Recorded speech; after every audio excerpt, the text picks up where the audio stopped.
Now, standing at the edge of his inherited land with dust settling on his boots and a lawyer's letter crumpled in his fist, he could see smoke rising from the neighboring property.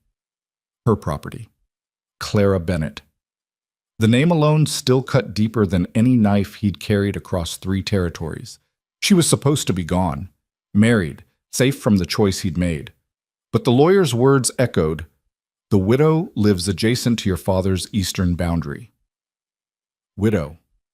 The word changed everything. Welcome, friends, to a story of second chances and buried secrets on the American frontier. If you stay with me until the end, you'll discover whether love can survive pride, loss, and the weight of family sins. Hit that like button and drop a comment telling me what city you're watching from. I want to see how far this story travels. Now, let's begin. The train's whistle cut through the Montana afternoon like a mourner's cry, and Ethan Cole stepped onto the platform of a town that no longer recognized him. 6 years could reshape a man. It could carve lines into his face, turn his hands to leather, and teach him that some distances couldn't be measured in miles. Ethan had learned all of this in the territories, riding herd through Colorado winters, breaking horses in Wyoming dust, sleeping under stars that offered no answers to the questions that haunted him. He'd left Pine Ridge as a boy of 22, angry and convinced that leaving was the only honorable choice left to him. He'd returned as something else entirely. The platform bustled with activity that would have seemed impossible in 1870. Electric lights flickered in shop windows. A telegraph office stood where McGreevy's stable had been. Women walked past in fashionable Eastern dresses, and somewhere in the distance he could hear the rhythmic clang of construction, the town expanding, modernizing, forgetting. But some things, Ethan knew, never changed. "Mr. Cole." A thin man in a dark suit approached, extending a pale hand. "Thomas Wickham. I'm the attorney handling your father's estate. My condolences on your loss." Ethan shook the offered hand, noting its softness. A hand that had never swung an axe or mended a fence in its life. "Mr. Wickham, your telegram was brief." "Yes, well." Wickham adjusted his spectacles nervously. "Some matters are best discussed in person. I have a carriage waiting. The ride to the ranch will give us time to review the particulars of the will." The carriage rolled through streets Ethan half remembered, past buildings that wore their newness like ill-fitting clothes. He watched it all through the window, his jaw tight, his hands resting on his knees in a stillness that had become habitual. A cowboy learned to conserve movement, to exist in the spaces between action. It was a survival skill. "Your father's holdings are substantial," Wickham said, pulling documents from his leather case. "Nearly 2,000 acres of prime grazing land, water rights to Miller's Creek, the main house, and 3 outbuildings. The cattle operation has been maintained by the foreman, Jack Murphy. I believe you know him?" "I know Jack." Ethan's voice was rough from disuse. He hadn't spoken much on the train, hadn't spoken much in years if he was being honest. "Good, good. Now, there are a few complications we should discuss." Wickham shuffled papers with the focused nervousness of a man about to deliver bad news.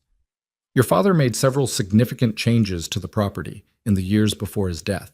Sold off the southern parcel, actually, in 1873. Ethan's eyes narrowed. "Sold it? That was the best grazing land." "Yes, well." Wickham cleared his throat. "He sold it to Mrs. Clara Bennett. Perhaps you remember—" The name hit Ethan like a fist to the sternum. For a moment he couldn't breathe, couldn't think beyond the roaring in his ears. "Clara. Here. Still here." "I remember," he said, and his voice came out harder than he intended. Wickham glanced at him over his spectacles, a flicker of something, curiosity, pity, crossing his features. "I see. Then you should know that Mrs. Bennett has built quite a successful operation on that land. She's proven herself remarkably capable, against considerable opposition, I might add. She's widowed." It wasn't a question. The lawyer's letter had said as much, but Ethan needed to hear it confirmed, needed to make it real in a way that words on paper couldn't accomplish. "Yes. Her husband, Samuel Bennett, passed away in 1874. Influenza. They'd only been married 2 years. Wickham's voice took on a clinical tone, reciting facts. She's run the property independently since then. Quite unusual for a woman of her age, but as I said, capable. The carriage crested a hill, and suddenly the land opened up before them in a way that stole whatever response Ethan might have made. The valley spread out in shades of gold and green, the mountains rising in the distance like sentinels guarding secrets. And there, nestled in the curve of the creek, was his father's ranch. His ranch now, looking smaller than memory had painted it, but somehow more real. Beyond it, on what had been the southern grazing land, stood a smaller house. Even from this distance, Ethan could see the neat fencing, the well-tended barn, the thin line of smoke rising from the chimney. Her home. "There's one more thing," Wickham said quietly. "Your father left instructions. A letter, to be given to you upon your return. He specified that you read it before taking possession of the property." Ethan tore his gaze from the distant house. "Where is it?" "In the ranch house, in his study." He was quite insistent about the location. Wickham paused. "Mr. Cole, I don't know what's in that letter, but I will say this. Your father was a complex man. He made decisions that hurt people, yourself included, I suspect. But toward the end, he seemed determined to set things right, however one might do that." The carriage rolled to a stop in front of the main house. Ethan stepped down, his boots hitting the packed earth of the yard he'd played in as a child. The house loomed before him, 2 stories of weathered wood and shuttered windows, holding within its walls every argument, every disappointment, every moment that had driven him away. Jack Murphy emerged from the barn, wiping his hands on a rag. The foreman had aged, more silver in his beard, more lines around his eyes, but his bearing was the same, solid, dependable, unimpressed by pretense. "Ethan," Jack's nod was brief, economical. "Heard you were coming back." "Jack," Ethan met the older man's gaze, finding neither judgment nor welcome there, just acceptance. It was, he realized, more than he deserved. "How've things been?" "Managed?" Jack glanced toward the barn, then back. "Your old man, he had his ways, but the ranch is sound, herd's healthy. You'll want to review the book, see how he's been running things." "I will." Ethan hesitated, then asked the question burning in his throat. "The southern property, Mrs. Bennett, you know her operation?" Something shifted in Jack's expression, not quite a smile, but close. "Claire's done good, real good. Got herself 20 head, rebuilt the barn after a storm in '75, just brought in a breeding bull from back east. Pays her hands fair, treats her stock right. Folk around here respect what she's built." The way Jack said her name, Clara, familiar and warm, sent an unexpected spike of something through Ethan's chest. Jealousy? No. He'd given up any right to that emotion 6 years ago when he'd climbed on a horse and ridden out of her life without looking back. "Good," Ethan said, though the word tasted like ash. "That's good." Wickham cleared his throat. "Mr. Cole, about that letter, I'll read it." Ethan picked up his saddlebag from the carriage. "Thank you for your time, Mr. Wickham. I can manage from here." The attorney looked like he wanted to say more, but thought better of it. He tipped his hat, climbed back into the carriage, and departed in a rattle of wheels and the smell of dust. Ethan stood in the yard, Jack beside him, and stared at the house that was now his burden and his inheritance. "She knows you're back," Jack said quietly. "Saw the telegram that came for you. Hard to keep secrets in a town this size." "I'm not trying to keep secrets." Ethan's jaw tightened. "I came to settle my father's affairs. That's all." But Jack made a sound that might have been agreement or skepticism. With Jack, it was hard to tell. "Letters in the study, second drawer of the desk. Been sitting there for 3 months since your old man passed. Whatever's in it, he wanted you to know." Ethan nodded and walked toward the house. The study smelled of old leather and older tobacco, a scent that transported Ethan back to childhood with a violence that left him dizzy.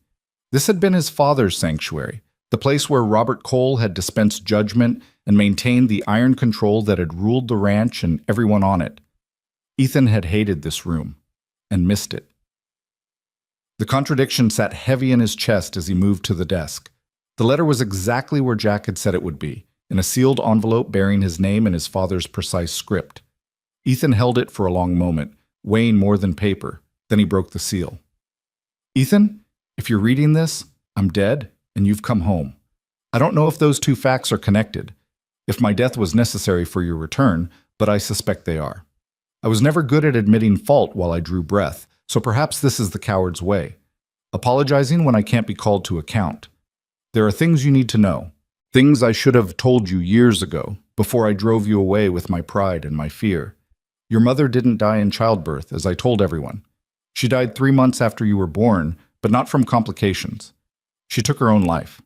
I found her in the barn on a February morning, and the sight broke something in me that never healed properly.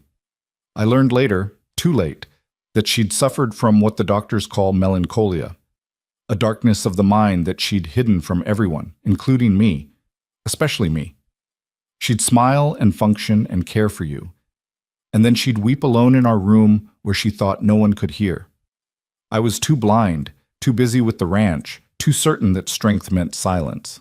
When you were 22 and told me you wanted to marry Clara Whitfield, I saw history preparing to repeat itself. Clara had lost her mother the same way 2 years prior. The whole town knew, though they spoke of it in whispers. I saw your mother in Clara's eyes. That same shadow, that same fragile brightness, and I panicked. I told you that you couldn't marry her because her family had no land, no prospects, because you were too young. All lies. The truth was that I was terrified. Terrified that you'd suffer what I'd suffered, that you'd wake one morning to find the woman you loved had been consumed by a darkness you couldn't see and couldn't fight. So I issued an ultimatum, the ranch or Clara. I thought I was saving you. I thought I was preventing heartbreak. Instead, I created it. After you left, I watched Clara Whitfield grow into Clara Bennett.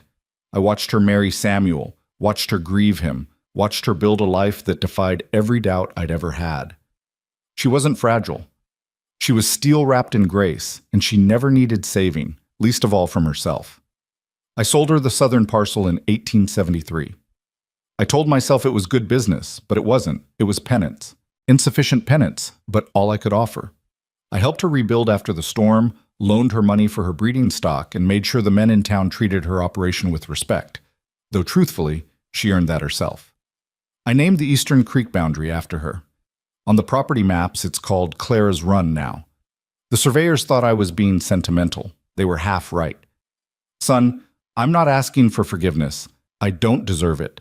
But I'm asking you to see what I couldn't, that the woman you loved has become someone extraordinary, and that perhaps the story between you isn't finished unless you finish it the same way I did, by choosing fear over faith. The ranch is yours. Do with it what you will, but know that half of what makes it valuable now is the land beside it and the woman who tends it. I'm sorry I wasn't a better father. I'm sorrier still that my worst mistake drove away my only son. Make better choices than I did. Robert Cole. Ethan read the letter 3 times. Then he sat down in his father's chair and put his head in his hands. All of it, the ultimatum, the forced choice, the 6 years of wandering, had been built on fear. His father's fear. And Ethan had accepted it, internalized it, let it become his own. He'd convinced himself that leaving Clara was the noble choice, the selfless one. That he was saving her from himself, from the Cole family history, from a future that would only bring pain. But he'd never asked her, never given her the chance to choose. The sun was setting when Ethan finally left the study. Jack was in the kitchen, heating coffee on the stove. "Read it?" Jack asked without preamble. "Yes." "Figured you might need this then." Jack poured 2 cups, added whiskey to both from a bottle on the shelf. "Your old man wrote that letter 2 weeks before he died. Made me promise I'd make sure you got it, that you'd read it before you saw Clara." Ethan accepted the cup. "He told you what was in it?" "Didn't have to. I knew most of it anyway. This is a small ranch, boy. Men talk. Your father talked more than most toward the end. Guilt makes a man chatty. He helped her. It wasn't a question. He tried to, but Clara's success is hers. She'd have made it with or without Robert Cole's interference." Jack leaned against the counter. "You should know, folks will be watching how you handle this, you being back, her being so close. The gossip's already started." "I'm not here to cause problems." "Didn't say you were. But problems don't always ask permission before showing up." Jack studied him over the rim of his cup. You still love her? The question was so direct, so simple, that Ethan almost laughed. Does it matter? I made my choice 6 years ago. Maybe, but now you got a chance to make a different one. Jack set down his cup. I'm headed into town tomorrow to settle accounts with the feed supplier. You want to come, get reacquainted with the place? No, I need to inventory the property, review the books, see what I've inherited. Suit yourself.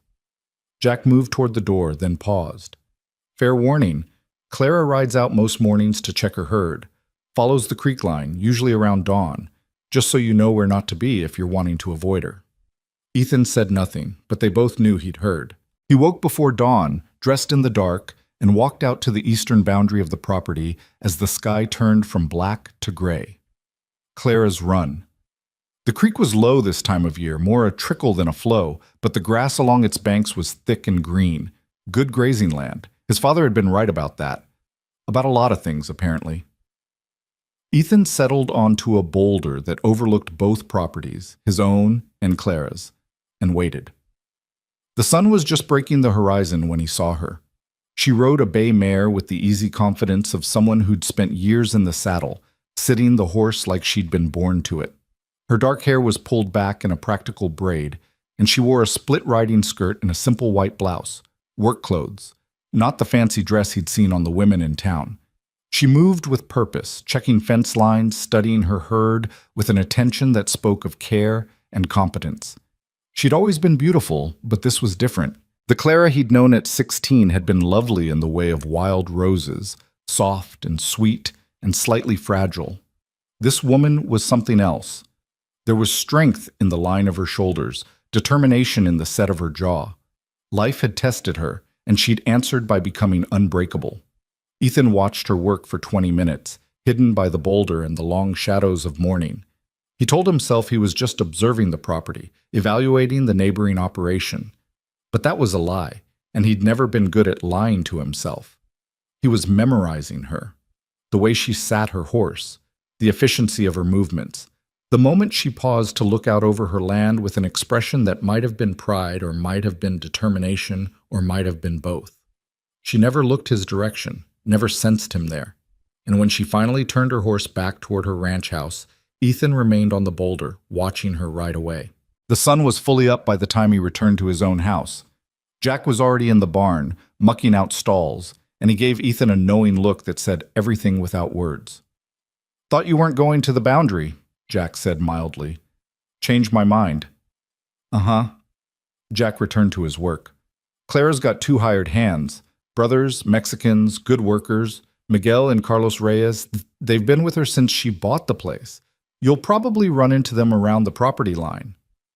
I'm not planning to socialize. Planning and doing are different animals. Jack straightened, leaning on his pitchfork. Look, I'm going to say this once because somebody needs to. You hurt that girl 6 years ago. Hurt her bad. She put herself back together, but that doesn't mean the cracks went away. You want to avoid her? Fine. But if you're going to talk to her, and eventually you will, because these properties share water rights and fence lines, you be straight with her. She deserves that. Ethan met the foreman's gaze. I know. Do you? Because from where I'm standing, you look like a man who's still running, just in place this time. The words hit harder because they were true. Ethan had spent 6 years moving, always moving, telling himself that motion was progress. But he'd never actually gone anywhere. Not really. All roads had led back here, to this ranch, to this boundary, to the woman he'd left behind. I'll keep that in mind, Ethan said, and walked away before Jack could see how much the observation had shaken him. The next 3 days passed in a blur of work. Ethan threw himself into the ranch with the fervor of a man trying to outrun his own thoughts. He reviewed ledgers with Jack, rode the property boundaries, inspected the herd, and made plans for the coming season. The work was familiar, grounding. It gave him purpose that didn't require him to examine the complicated knot of emotions sitting in his chest. On the 4th morning, he was repairing a section of fence along Clara's run when he heard hoofbeats. He knew it was her before he looked up. Some part of him had been waiting for this moment, dreading it and craving it in equal measure. He straightened slowly, hammer in hand, and turned to face her. Clara Bennett sat her horse 30 feet away, silhouetted against the morning sun. For a long moment, neither of them spoke. Ethan had imagined this encounter 1,000 times in the past 6 years, but none of his imagined versions had prepared him for the reality of her. She looked at him with eyes that gave away nothing. Not anger, not happiness, not even surprise. Just a careful, measured evaluation, as if he were a stranger she was assessing for trustworthiness. "Ethan," she said finally. Her voice was exactly as he remembered, low, musical, with a hint of something that might have been irony. "Jack told me you were back." "Clara." His own voice came out rougher than intended. Yes, I came to settle my father's estate. I heard he passed. I'm sorry for your loss." The formal politeness of it stung more than anger would have. They'd once planned to build a life together, and now they were strangers exchanging condolences. "Thank you," Ethan gestured toward the fence. "Water rights issue. Creek's running low, and I wanted to make sure the diversion was working properly.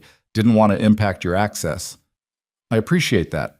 Clara urged her horse a few steps closer, enough that he could see the fine details he'd been memorizing from a distance. The sun freckles across her nose, the small scar on her chin from when she'd fallen out of a tree at 14. "Your father was careful about the water sharing. I'm sure you'll be the same." "I intend to be." Ethan paused, then added, "Jack tells me you've built something impressive. The ranch, I mean." "Jack's kind." Claire's expression didn't change, but something flickered in her eyes. "It's been hard work, but it's mine.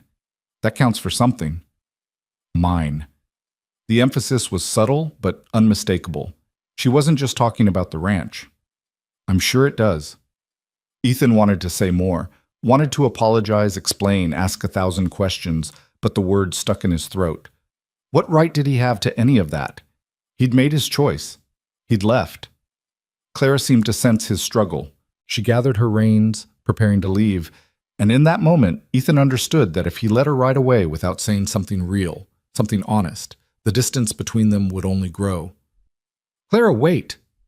She paused, and for the first time he saw something other than careful neutrality in her expression. Wariness, maybe. Or hope. He couldn't tell. Ethan set down the hammer. "I read my father's letter, the one he left for me. He explained things about why he was so opposed to us, to what we wanted." Clara's jaw tightened almost imperceptibly. And he was wrong about a lot of things, mostly about you. Ethan took a breath. "I don't expect forgiveness. I don't even know if I deserve to say this, but I'm sorry for leaving the way I did, for not fighting harder." The silence stretched between them like barbed wire. "You don't get to apologize," Clara said finally, and now her voice carried an edge sharp enough to cut. "You don't get to come back after 6 years and offer me sorry, like it's a bouquet of flowers. You made a choice, Ethan. You chose this ranch over everything else, over me. My father gave me an ultimatum, and you took it." The words came out harder than she'd probably intended, and Clara visibly collected herself, regaining the composure she'd lost for a moment. "You could have stayed. You could have chosen differently, but you didn't. I thought I was doing the right thing." "For who?" Clara's eyes blazed. "For me? I never asked you to protect me, Ethan. I never wanted you to be noble or selfless or whatever you told yourself you were being. I wanted you to stay. I wanted you to choose me." The raw pain in her voice hit him like a physical blow. Ethan took a step forward without thinking, and Clara's horse danced sideways, creating distance. "Don't," she said quietly. "Don't come closer. Don't try to make this better. You can't." "Clara, we're neighbors now. That's all. I'll respect your property lines if you respect mine, and we'll manage the water rights like civilized people. But don't pretend that letter from your father changes anything. The past is done. Leave it there."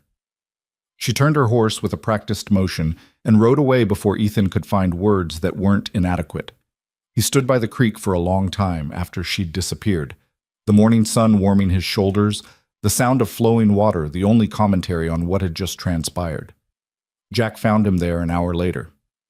"Went about as well as could be expected," the foreman observed. She hates me. No, she doesn't. Jack handed him a canteen. If she hated you, she wouldn't be angry. She'd be indifferent. Anger means she still feels something. That's not comforting. Wasn't meant to be. It's just true. Jack squinted toward Clara's property. That woman survived a husband's death, built a ranch from nothing, and faced down every man in this county who thought she couldn't do it. She's not fragile, and she's not waiting for you to rescue her. If you want anything with her, even just neighborly peace, you're going to have to prove you've changed, that you're someone worth knowing. I don't even know if I am. Then figure it out, because right now you're still the boy who ran away. She needs to see the man who came back. The town of Pine Ridge had grown in Ethan's absence, but it still maintained its frontier character, a hybrid of old Western values and creeping Eastern civilization. The main street boasted new storefronts alongside weathered saloons, and the weekly market drew ranchers and farmers from 50 miles in every direction. Ethan went into town on Saturday, ostensibly to purchase supplies, but really to take the town's temperature, to understand what he was walking into. Jack had warned him that Clara's success had come with opposition, and Ethan wanted to understand what that meant. He got his answer within an hour. The general store was crowded with Saturday shoppers when he entered. Conversations dipped and resumed as people registered his presence, some with curiosity, others with calculation. Ethan was used to being measured by strangers, but this was different. These people remembered him. They knew his history. Ethan Cole. The voice came from behind the counter. Harvey Morton, the store owner, who'd aged considerably since Ethan had last seen him. Heard you were back? Settling your father's affairs? That's right. Your pa was a good man. Steady customer, paid his debts. Town's sorry to lose him. Morton wrapped Ethan's purchases, coffee, tobacco, rifle cartridges. I imagine you'll be staying on, running the ranch? The question was casual, but Ethan sensed the weight behind it. Planning to. Good, good. Ranch needs a firm hand, especially with all the changes lately. Morton's tone shifted, became more pointed. Property values fluctuating, new operations starting up, some more successful than others. Ethan handed over cash. You have something specific you want to say, Harvey? Morton had the grace to look uncomfortable. Just that running a ranch is man's work. Takes strength, experience. Some folks try to do it without proper understanding of what's required. Generally doesn't end well. Are we talking about someone specific? I'm just making observations. But Morton's gaze drifted toward the door, where Clara Bennett had just entered with a shopping list in hand. She saw Ethan immediately, and something passed over her face, frustration, maybe, or resignation. But she lifted her chin and walked to the counter, ignoring him with a determination that was louder than acknowledgement would have been. Mr. Morton, she said crisply, I need to place an order for fence posts, 50 if you can manage it. I'll need them delivered to my property by the end of next week. Morton's smile was all teeth and no warmth. 50 posts is a substantial order, Mrs. Bennett. That'll require payment up front, and I'm not sure my delivery schedule can accommodate next week. You understand. Ethan watched Clara's jaw tighten. She understood perfectly. Morton was making things difficult because he could, because he still believed, despite 3 years of evidence to the contrary, that a woman had no business running a ranch. I can pay up front, Clara said evenly, and I'm sure you can find room in your delivery schedule if you try. Well now, I'd have to check with my driver, see what— I'll take 100 posts, Ethan said suddenly. All eyes turned to him. Delivered to the Cole Ranch. I'll pay up front as well. Morton blinked. 100 posts? Mr. Cole, that's a reasonable order for a ranch my size. You can accommodate that, can't you, Harvey? Or should I take my business to the timber yard in Millsville? The threat was clear. Morton's store depended on the big ranches for survival. Losing the Cole account would hurt. No need for that, Morton said quickly. I can manage 100 posts. And for Mrs. Bennett's order, yes, I'm sure we can work something out. 50 posts, delivered by week's end. That acceptable? Clara turned to Ethan, and the look she gave him was complex, gratitude mixed with irritation, as if she resented needing his intervention even as she recognized its necessity. Thank you, she said stiffly. That wasn't necessary.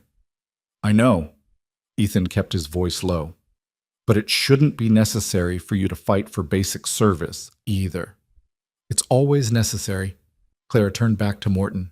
I'll be back tomorrow with payment. Have the receipt ready. She left without another word, and Ethan felt the weight of a dozen gazes on his back. That was interesting, a voice drawled from behind him. Ethan turned to find Richard Calhoun, a neighboring rancher whose property sat to the west of the coal spread. Calhoun was 10 years older than Ethan, wealthy and politically connected. He was also, Jack had mentioned, one of the men who'd opposed Clara's expansion most vocally. Just business, Ethan said. Was it? Calhoun's smile was knowing. Looked more personal from where I stood. I'd be careful, Cole. The Bennett woman has ambitions beyond her station. She's been trying to acquire more land, expand her operation. Some of us think she's getting above herself. Ethan felt anger rise in his throat, hot and sudden. Above herself how, exactly? A woman running a ranch alone? It's not natural. Sets a bad precedent. Calhoun's tone was conversational, as if he were discussing the weather. Your father understood that. He helped her to a point, but he knew there were limits. I'm sure you'll see reason the same way.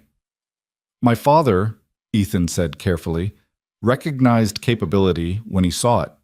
From what I hear, Mrs. Bennett has proven herself more than capable. Calhoun's expression hardened. You've been gone a long time, Cole. You don't know how things work around here anymore. The old rules still matter. A woman in her position needs guidance, protection, someone to make sure she doesn't overextend and lose everything she's built. The subtext was clear, someone like Calhoun himself, who'd been making overtures to acquire Clara's property since her husband's death. I think Mrs. Bennett can manage her own affairs, Ethan said. Now, if you'll excuse me. He walked out of the store into the bright afternoon, his purchases under his arm and his temper barely in check. Clara was standing by her wagon, loading supplies with the help of a young ranch hand. She glanced up as Ethan approached, wariness in her eyes. I don't need defending, she said before he could speak. I know. Then why? Because Morton was being an ass, and I had the leverage to stop it. Ethan set down his packages. That's all. I'm not trying to be your savior or your protector or whatever you think I'm doing. I'm just trying to be a decent neighbor. Clara studied him for a long moment, and Ethan had the unnerving sensation of being evaluated, weighed, and found, not wanting, exactly, but suspicious. Neighbors, she repeated. Is that what we're calling it? What else would we call it? I don't know. That's what concerns me. Clara finished securing her supplies and turned to face him fully. 6 years ago, you left me standing in my father's house with a broken heart and a lot of unanswered questions. Now you're back and suddenly you're intervening in my business dealings? What am I supposed to think about that? Think that I'm trying to do better than I did before. Better? Clara's laugh was sharp. Better would have been staying. Better would have been writing. Better would have been anything except silence and absence. You're right. The immediate agreement seemed to surprise her. What? You're right. I handled everything wrong. I took the coward's way out, and I hurt you in the process. I can't undo that. Ethan held her gaze. But I can try to be someone worth knowing now. If you'll let me. Clara shook her head slowly. It's not that simple. I know. You don't get to ride back into town and fix things with a few nice words and an intervention at the general store. I know that too. She seemed at a loss, as if his willingness to agree rather than argue had deflated something. Finally, she said, What do you want from me, Ethan? It was the question he'd been avoiding, the one he didn't have a clean answer to. What did he want? Forgiveness? A second chance? Just the absence of the aching hole her absence had left in his life? Right now? Just a chance to prove I'm not the same person who left. Ethan kept his voice steady. Beyond that, I don't know. Maybe nothing. Maybe we really are just neighbors. But I'd like to know that we can be that without you hating me. Clara was quiet for so long that Ethan thought she might just climb into her wagon and leave. But instead she said, I don't hate you. I wish I did. It would be easier. Before he could respond to that impossible statement, she was in her wagon, snapping the reins, leaving him standing in the street with more questions than he'd started with. The letter arrived 3 days later, delivered by a boy from town. Mr. Cole, I'm writing to request a formal meeting regarding water rights management for Clara's run. Recent drought conditions have affected flow levels, and I believe we should establish a fair schedule for access to ensure both properties have adequate supply. If you're amenable, I suggest we meet at the creek boundary this Thursday at 10 in the morning. Please bring any relevant documentation regarding your property's water rights. Respectfully, Mrs. Clara Bennett. The formality of it made Ethan smile despite himself. This was Clara being careful, professional, keeping everything strictly business. She was building walls, and he couldn't blame her, but at least she was willing to meet. Thursday dawned clear and warm, the kind of late summer day that promised heat by afternoon. Ethan rode out to the creek early, bringing the water rights documentation from his father's files. He arrived to find Clara already there, standing beside the creek with a surveyor's notebook and a determined expression. "You're early," she said as he approached. "So are you." Clara gestured toward the creek. "Flow's down 6 inches from where it was last month. We've had less rain than usual, and if the pattern holds, we'll need to manage access carefully to avoid either property being disadvantaged." Ethan dismounted and studied the water level. She was right. The creek was lower than he remembered from his youth. "What do you propose?" "Alternating days. Your cattle access on odd days, mine on even days. We can adjust if rainfall improves, but for now, it distributes the resource fairly." "That seems reasonable." Ethan pulled out his father's documents. According to these, the original water rights agreement specified shared access with priority given to domestic use, meaning the houses get water first, livestock second. Clara nodded. "Samuel and your father had an addendum that clarified the livestock schedule. I have a copy at my ranch. The alternating days approach builds on that framework." They spent the next hour reviewing documents, comparing notes, and establishing a formal schedule. It was, Ethan reflected, possibly the most civilized conversation they'd had since his return.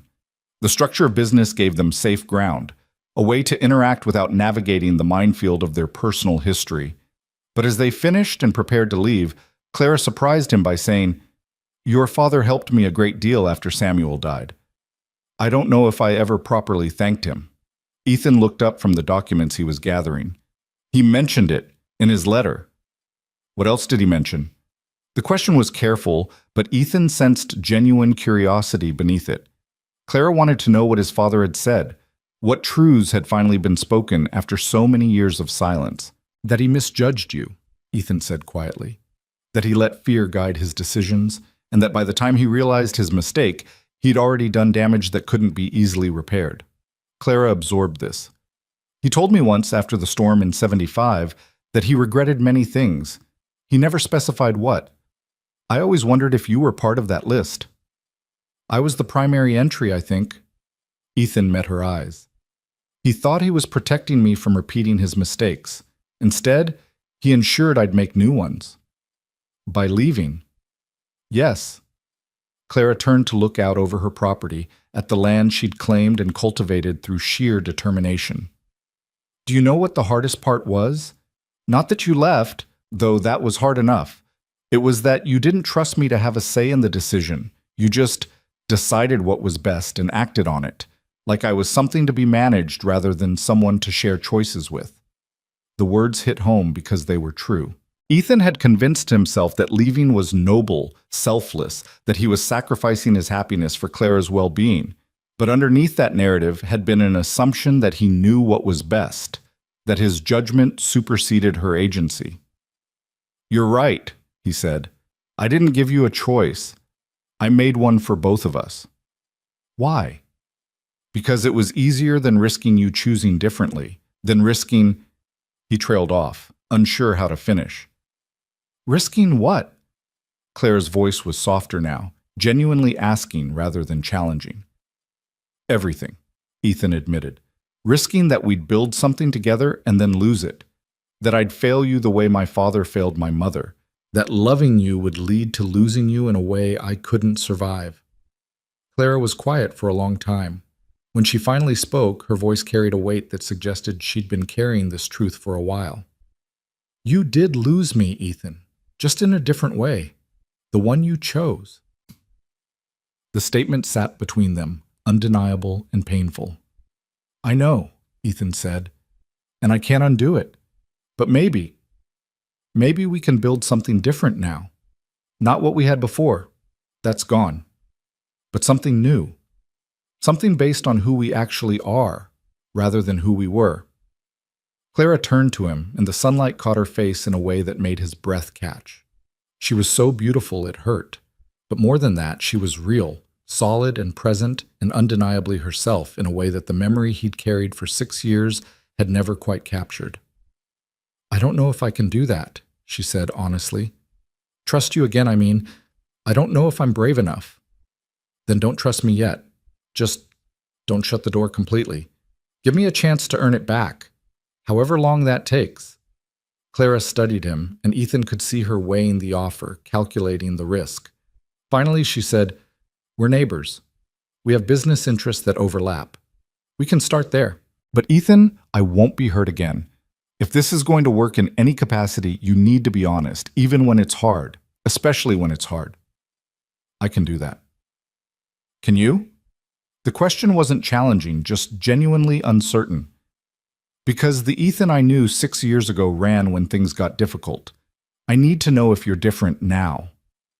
"I am," Ethan said, and meant it. "Or at least, I'm trying to be. I can't promise I'll get everything right, but I promise I won't run. Not again." Clara nodded slowly. "Then we'll see." "But slowly, Ethan, very slowly." "Slow is good," Ethan agreed. "Slow I can do." They parted ways with a new understanding, not friendship, not yet, but a tentative agreement to try. As Ethan rode back to his ranch, he felt something he hadn't experienced in 6 years. Hope. It was fragile, uncertain, and possibly foolish. But it was there. Forte. The story continues, but this marks the end of part 1. The foundation has been laid. Ethan has returned, faced his past, and begun the long process of proving he's changed. Clara has opened a door, however narrow, to the possibility of something new. The water rights meeting has given them neutral ground to build on, and the town's dynamics have been established. What comes next will test whether Ethan's promise to stay is genuine and whether Clara can risk trusting again. The weeks that followed established a rhythm between them, careful, measured, like two dancers learning steps they'd once known by heart, but had since forgotten. Ethan and Clara met twice more to discuss ranch business, once to coordinate the fall cattle drive to market, and again when a section of shared fence line needed repair. Each meeting was professional, cordial, and maintained the careful distance Clara had insisted upon. Ethan respected those boundaries even as they chafed against what he wanted, which was more time, more conversation, more of everything she was willing to give. September arrived with cooler nights and the first hint of autumn in the air. The ranch work intensified as preparations began for winter. Hay to cut and store, equipment to repair, supplies to stockpile.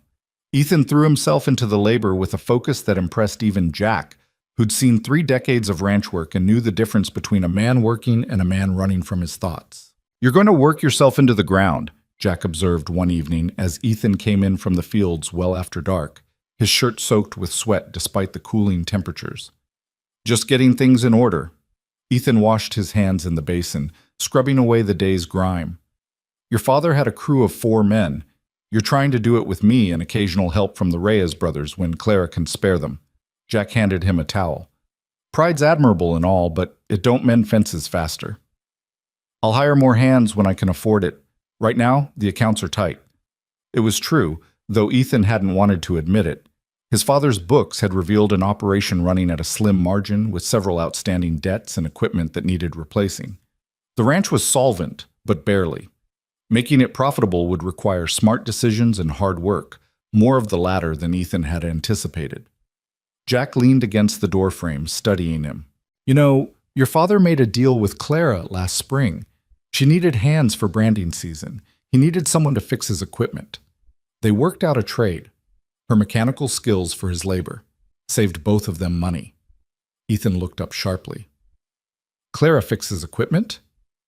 "Taught herself from manuals. Girl's got a mind for machinery like I've never seen. Samuel was good with his hands, taught her some before he died. After that, she learned the rest on her own because she couldn't afford to keep hiring the blacksmith every time something broke." Jack's expression was carefully neutral. "Just thought you should know. In case you wanted to continue the arrangement, neighborly cooperation and all. The suggestion was transparent, and they both knew it. But Ethan found himself considering it seriously. His plow needed work, and the old thresher his father had used was more rust than function. He could afford repairs, but barely, and the expense would set back other necessary purchases. "I'll think about it," Ethan said finally. "You do that." Jack grabbed his hat from the peg. "I'm headed into town tomorrow for supplies. You need anything?" "Just the usual. Coffee, flour, maybe some tobacco if the budget allows." Jack nodded and left, and Ethan sat alone in the kitchen with his thoughts and a cooling cup of coffee. The house was too quiet, too full of ghosts. His father's presence lingered in every corner, the chair he'd favored by the fireplace, the pipe still resting on the mantel, the faint smell of his tobacco that clung to the curtains. Ethan hadn't changed anything since arriving, hadn't made the space his own. It still felt like he was living in someone else's life, someone else's choices. He found himself thinking about Clara's house, wondering what it looked like inside. Whether she'd made it warm and comfortable, filled it with things that reflected who she was rather than who she'd been expected to be. He imagined her in the evenings, reviewing accounts by lamplight or reading one of the books she'd always loved. Did she still read? Did she still hum while she worked, that unconscious melody that had always made him smile? The questions accumulated like dust, and Ethan had no way to answer them without crossing the boundaries she'd drawn. The next morning, he rode out to inspect the equipment in the far barn and discovered the situation was worse than he'd thought. The plow wasn't just damaged, it was practically destroyed, with a cracked axle and bent blades that would cost more to replace than the entire implement was worth. Ethan stood in the barn, calculating costs he couldn't afford, and felt the weight of inheritance pressing down like a physical thing. He was still standing there an hour later when he heard hoofbeats approaching. Clara appeared in the barn doorway, backlit by morning sun, and for a moment Ethan couldn't breathe. "Jack said you might need someone to look at your equipment," she said without preamble. "I had some time this morning." Ethan found his voice. "You didn't have to come all the way out here. We had an arrangement with your father, unless you want to break it." She raised an eyebrow, challenging him. No, I'd like to continue it, if you're willing." Clara walked into the barn, her boots crunching on the straw-covered floor, and assessed the plow with a practiced eye. She crouched beside it, running her hands over the damaged axle, testing the joints, her expression focused and professional. "This is bad," she said finally, "but not unsalvageable. The axle can be welded. I can do that at my workshop. The blades need reshaping, which is harder but manageable. You'll need new bolts throughout, and the wheel bearings are shot." "How much?" Ethan asked, bracing himself. Clara straightened, wiping her hands on her work pants. "For the repair? 2 days of your time during my hay harvest next week, and maybe help with that fence line between our properties. It's sagging badly on your side." It was generous, and they both knew it. The materials alone would cost more than 2 days of labor, even skilled labor. She was giving him a break, and Ethan wasn't sure whether to be grateful or proud. "That's more than fair," he said carefully. "It's the arrangement your father and I had. I'm just extending it to you." Clara moved to examine the thresher, running her hands over the mechanism with a familiarity that spoke of genuine understanding. "This one's easier. Needs cleaning and oil, new belts. I can walk you through the maintenance if you want to do it yourself." "I'd appreciate that." They spent the next hour working side by side in the barn, Clara explaining the machinery with a patience that reminded Ethan of how she'd once taught him to dance, years ago at a town social.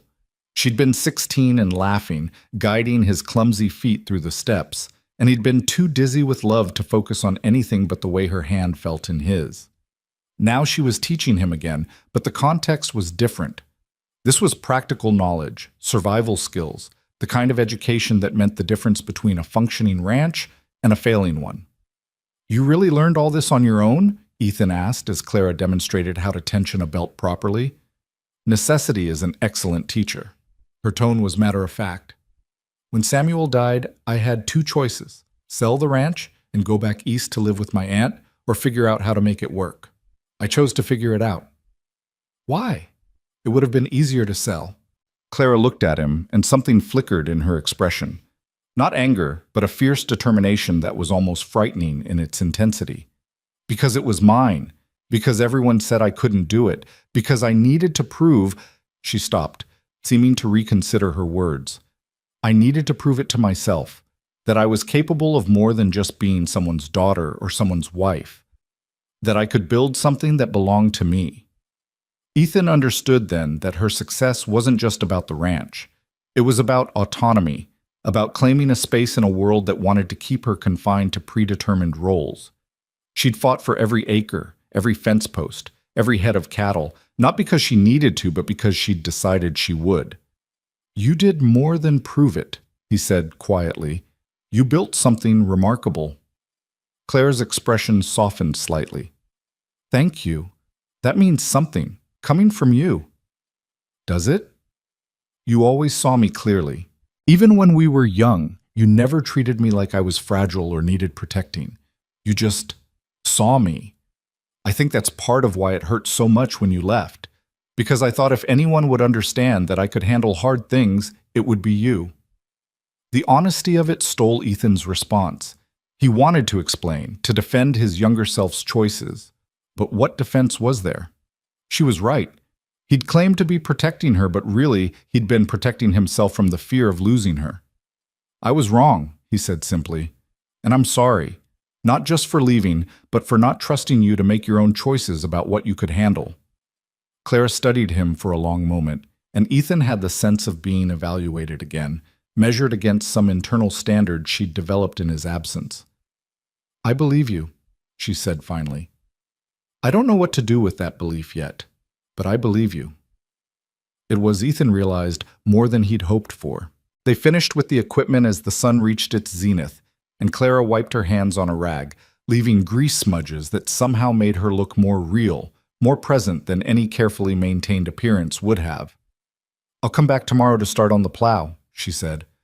I'll need to take the axle to my workshop, so plan on being without it for a few days. Whatever works for you. Ethan hesitated, then added, Would you stay for lunch? It's nothing fancy, just what Jack's got prepared, but it seems only fair after you spent your morning here. Claire's expression turned wary. Ethan. Just lunch, between neighbors who've been working together. He kept his voice carefully neutral. Nothing more than that. She seemed to wage an internal debate, and Ethan could see the moment she decided to take the risk, however small. All right, just lunch. They walked to the main house together, the silence between them more comfortable than it had been in weeks. Jack was in the kitchen, and if he was surprised to see Clara, he hid it well, simply setting out an extra plate and serving the stew he'd made that morning. The meal was simple but good, and the conversation stayed safely in neutral territory. Weather, market prices, the town's upcoming harvest festival. But underneath the mundane topics, Ethan felt something shifting, some small thawing of the ice that had formed between them. After lunch, Claire prepared to leave, and Ethan walked her to her horse. Thank you, he said, for coming, for agreeing to help. It's just the arrangement your father and I had, Clara said, but there was something in her tone that suggested it might be slightly more than that. Still, I appreciate it. Clara mounted her horse with easy grace, then looked down at him. Ethan, I need to ask you something, and I need you to be honest. All right. Are you staying? Really staying? Or is this just temporary until you settle the estate and find somewhere else to run to? The question was fair, and Ethan respected her for asking it directly rather than dancing around her concerns. I'm staying, he said firmly. This is home. It took me 6 years and a lot of mistakes to understand that, but I'm here. For good. Clara nodded slowly. Then I guess we'll be neighbors for a while. Guess so. She rode away, and Ethan watched until she disappeared from view, feeling something that might have been hope or might have been the beginning of healing. Maybe they were the same thing. The days that followed established a new pattern. Came to work on the equipment as promised, spending hours in Ethan's workshop with the damaged plow. True to her word, she showed him how to make the repairs himself, teaching him welding basics and metalwork with a patience that surprised him. In return, Ethan showed up at her ranch for the hay harvest, working alongside her hired hands to bring in the crop before the weather turned. It was during that harvest that Ethan truly understood what Clara had built. Her operation was smaller than his, but more efficient, with better equipment and a workforce that was loyal because she treated them fairly. Miguel and Carlos Reyes worked with the precision of men who took pride in their labor, and they clearly respected their employer in a way that went beyond simple payment for services. Senora Clara is good boss, Miguel told Ethan during a water break, his English heavily accented but clear. She pay fair, she listen to ideas, she work as hard as any man. My brother and me, we stay because she treat us like family. It was a simple endorsement, but it told Ethan everything he needed to know about the kind of leader Clara had become. On the third day of harvest, a complication arose. Richard Calhoun appeared at the property line, sitting his horse with the casual arrogance of a man who believed the world owed him deference. "Mrs. Bennett," he called out, "might I have a word?" Clara straightened from the hay bale she'd been securing, wiping sweat from her forehead. "Mr. Calhoun, what can I do for you?" "I've come to renew my offer for your property. I'm prepared to increase my price by 15%. It's a generous offer, and I think you'll find it's in your best interest to accept." Ethan, working several yards away, felt his jaw tighten. He'd heard about Calhoun's persistent attempts to acquire Clara's land, but hearing it firsthand was different. "My answer remains the same," Clara said, her voice level but firm. "The property is not for sale." "Clara." Calhoun's tone shifted, became almost paternal in its condescension. "Be reasonable. You've done well here, but winter's coming. Running a ranch alone through a Montana winter is challenging even for experienced men. You're overextended as it is. Sell now while the offer's good, and you can relocate somewhere more suitable." "Suitable for whom?" Clara's eyes flashed. "I'm doing fine, Mr. Calhoun. My operation is profitable, my debts are paid, and I have no interest in relocating. Now, if you'll excuse me, I have work to finish." "You're making a mistake," Calhoun's voice hardened. "This land would be better managed as part of a larger operation. My operation. I have the resources, the experience, and I have the legal deed." Clara cut him off. "This conversation is over." Calhoun's expression darkened, and Ethan saw the moment the man's facade of politeness cracked. "You think Cole being back changes things? That having him sniffing around will protect you? He left you once, Clara. He'll leave again. Men like him always do." Ethan dropped the hay fork he'd been holding and walked toward Calhoun's horse with deliberate slowness. Every instinct screamed at him to knock the man off his mount, but he controlled it, channeled it into something more useful. "Mr. Calhoun," he said quietly, and something in his tone made the older man's eyes narrow. "Mrs. Bennett has asked you to leave. I suggest you respect that." "This isn't your concern, Cole." "Actually, it is. You're on property where I'm working, harassing my neighbor. That makes it my concern." Ethan kept his voice level, reasonable, but let steel show through. "Now, you can leave peacefully, or I can help you leave. Your choice." For a moment, Calhoun looked like he might push the confrontation, but something in Ethan's stance, or perhaps in the way Miguel and Carlos had stopped working to watch with their hands near their belts, changed his mind. "This isn't finished," Calhoun said to Clara, ignoring Ethan entirely. "You'll see reason eventually." He rode off, and the tension in the air dissipated slowly, like smoke clearing. Clara turned to Ethan, and her expression was complicated. Gratitude mixed with frustration, the same combination he'd seen at the general store weeks earlier. "I had that handled," she said. "I know." "Then why?" "Because he was being threatening, and because I was standing right there." Ethan held her gaze. "I'm not trying to fight your battles for you, Clara, but I'm also not going to stand by and watch someone intimidate you. Those aren't the same thing." Clara opened her mouth to argue, then seemed to reconsider. Finally, she said, "He's been trying to buy me out since Samuel died. Gets more aggressive every time I refuse." "Has he threatened you before?" "Not directly, but there have been incidents. Cattle that wandered onto his property and didn't wander back. Supplies that got delayed or damaged in transit. Nothing I could prove, but enough to make things difficult." Anger burned in Ethan's chest, hot and righteous. "Why haven't you gone to the sheriff?" "With what evidence? A feeling? Suspicions?" Clara shook her head. "Calhoun's connected. He has friends on the town council, business relationships with half the county. My word against his wouldn't carry much weight, so I've been careful, documented everything, and refused to be intimidated." You shouldn't have to deal with that alone. I'm not alone. I have Miguel and Carlos. I have Jack checking on me when he comes to town. I have a few friends who've proven reliable. Clara's expression softened slightly. And apparently, I have a neighbor who's willing to stand with me, even if I didn't ask him to. It wasn't quite gratitude, but it was acknowledgement, and Ethan would take it.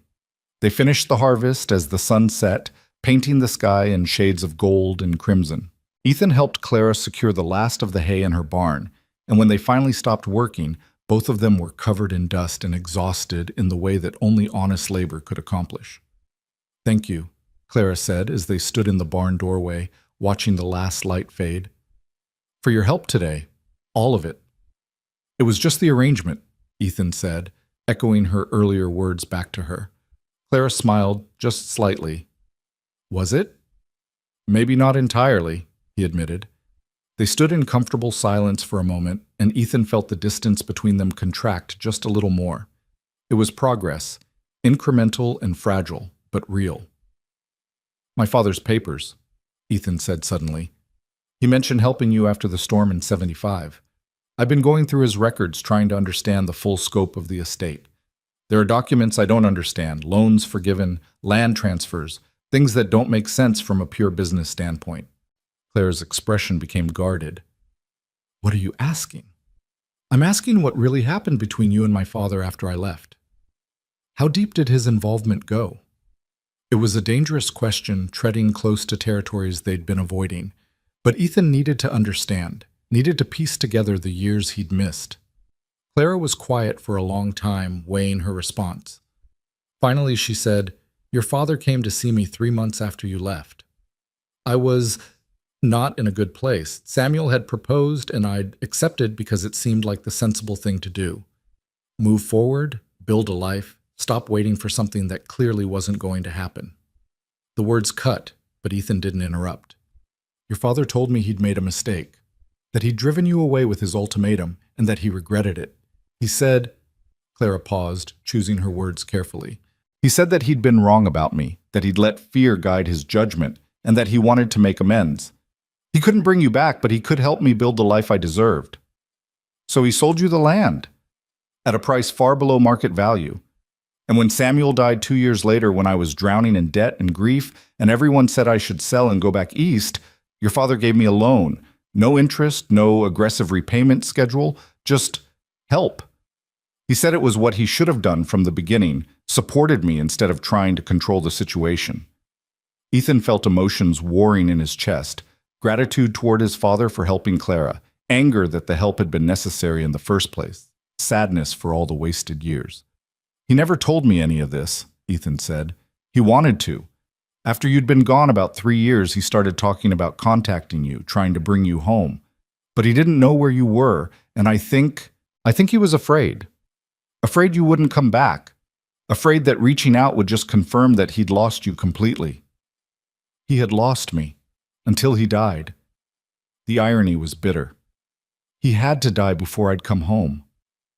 "Maybe that's the tragedy," Clara said softly. "That both of you were waiting for the other to make the first move, and neither of you were brave enough to do it while it mattered." The truth of it settled over Ethan like a weight. He and his father had been more alike than he'd wanted to admit, both proud, both afraid, both willing to sacrifice connection rather than risk vulnerability. "I don't want to make the same mistake with you," Ethan said, the words coming out before he could second-guess them. "Waiting too long, letting pride or fear keep me from saying what needs to be said." Clara turned to look at him fully, and in the dying light, her face was a study in conflicted emotions. "What needs to be said?" "That I still—" Ethan stopped, recognizing the precipice he was about to step off. Too much, too soon. Clara had asked for slow, and he owed her that. "That I value having you as a neighbor, as someone I can work with and trust, and that I hope, eventually, we might be friends again." It wasn't what he wanted to say, but it was what Clara needed to hear. The truth offered in increments she could manage. Clara's expression relaxed slightly, some tension easing from her shoulders. "I'd like that. Eventually." "Eventually is good," Ethan agreed. He left as full darkness settled over the valley, riding home under a sky full of stars that seemed brighter than they had any right to be. The conversation with Clara had cracked something open in him, a door he'd kept locked for 6 years, afraid of what might escape if he let it open. But maybe, he thought, as his horse picked its way along the familiar trail, maybe some doors were meant to be opened. Maybe some risks were worth taking, even if they led to pain, or maybe especially then. When Ethan reached his ranch, Jack was waiting on the porch, smoking his pipe and watching the stars.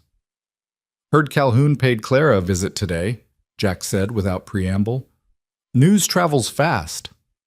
"Always does. Miguel stopped by on his way home, told me what happened, said you handled it well." "I just stood there," Ethan said. "Sometimes that's all it takes. Calhoun's used to Clara being alone, easy to pressure. Having someone stand with her changes the equation." Jack puffed on his pipe. "He won't like it, though. Man like that doesn't take well to being challenged." "Then he shouldn't challenge people who aren't interested in backing down." Jack smiled in the darkness. "Your father would have said something similar. He had his faults, but he didn't abide bullies." Ethan sat down on the porch steps, suddenly exhausted in a way that had nothing to do with physical labor. "Jack, what really happened between my father and Clara after I left? I've got her version, but I want yours." Jack was quiet for a moment, considering.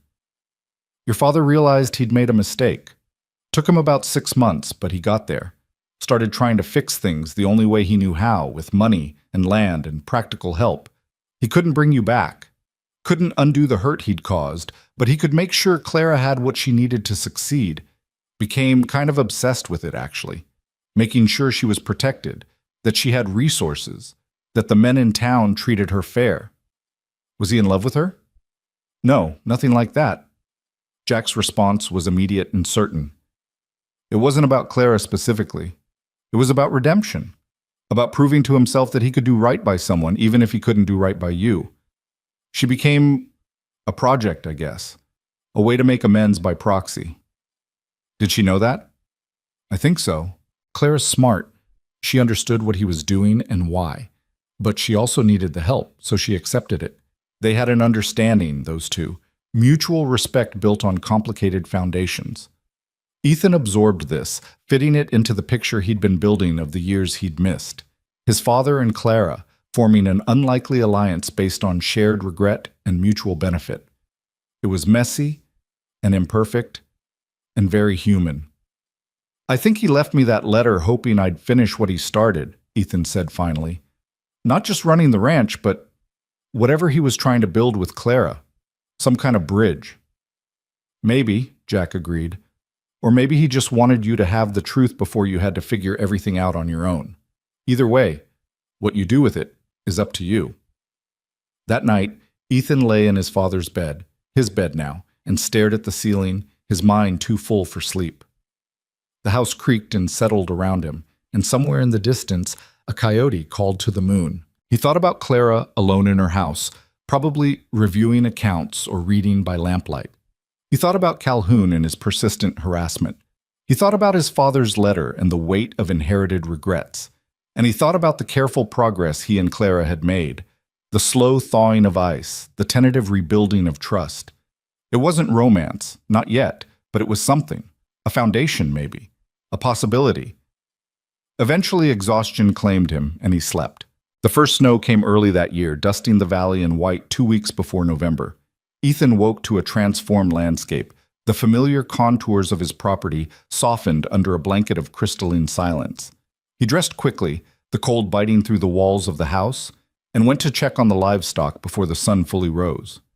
Jack was already in the barn, mucking stalls with the methodical efficiency of a man who'd done this work for 40 winters. "Going to be a hard season," Jack said without looking up.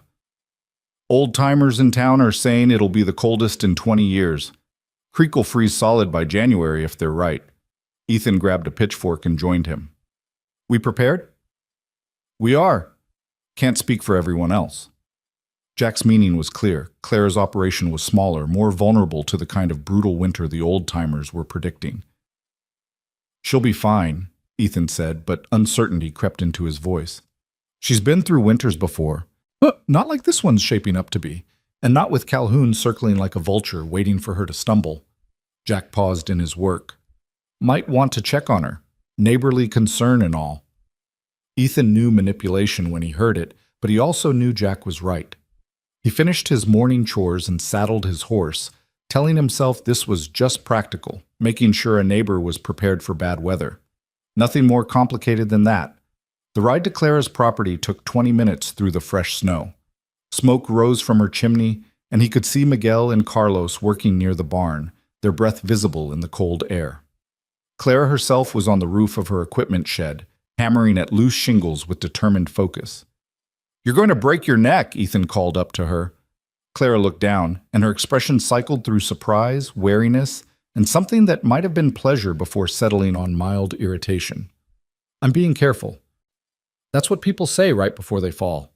Ethan dismounted and moved to the base of the ladder. "Let me help." "I can manage." "I know you can, but two people work faster than one, and it looks like this storm is just the beginning of a rough winter." He kept his voice practical, reasonable.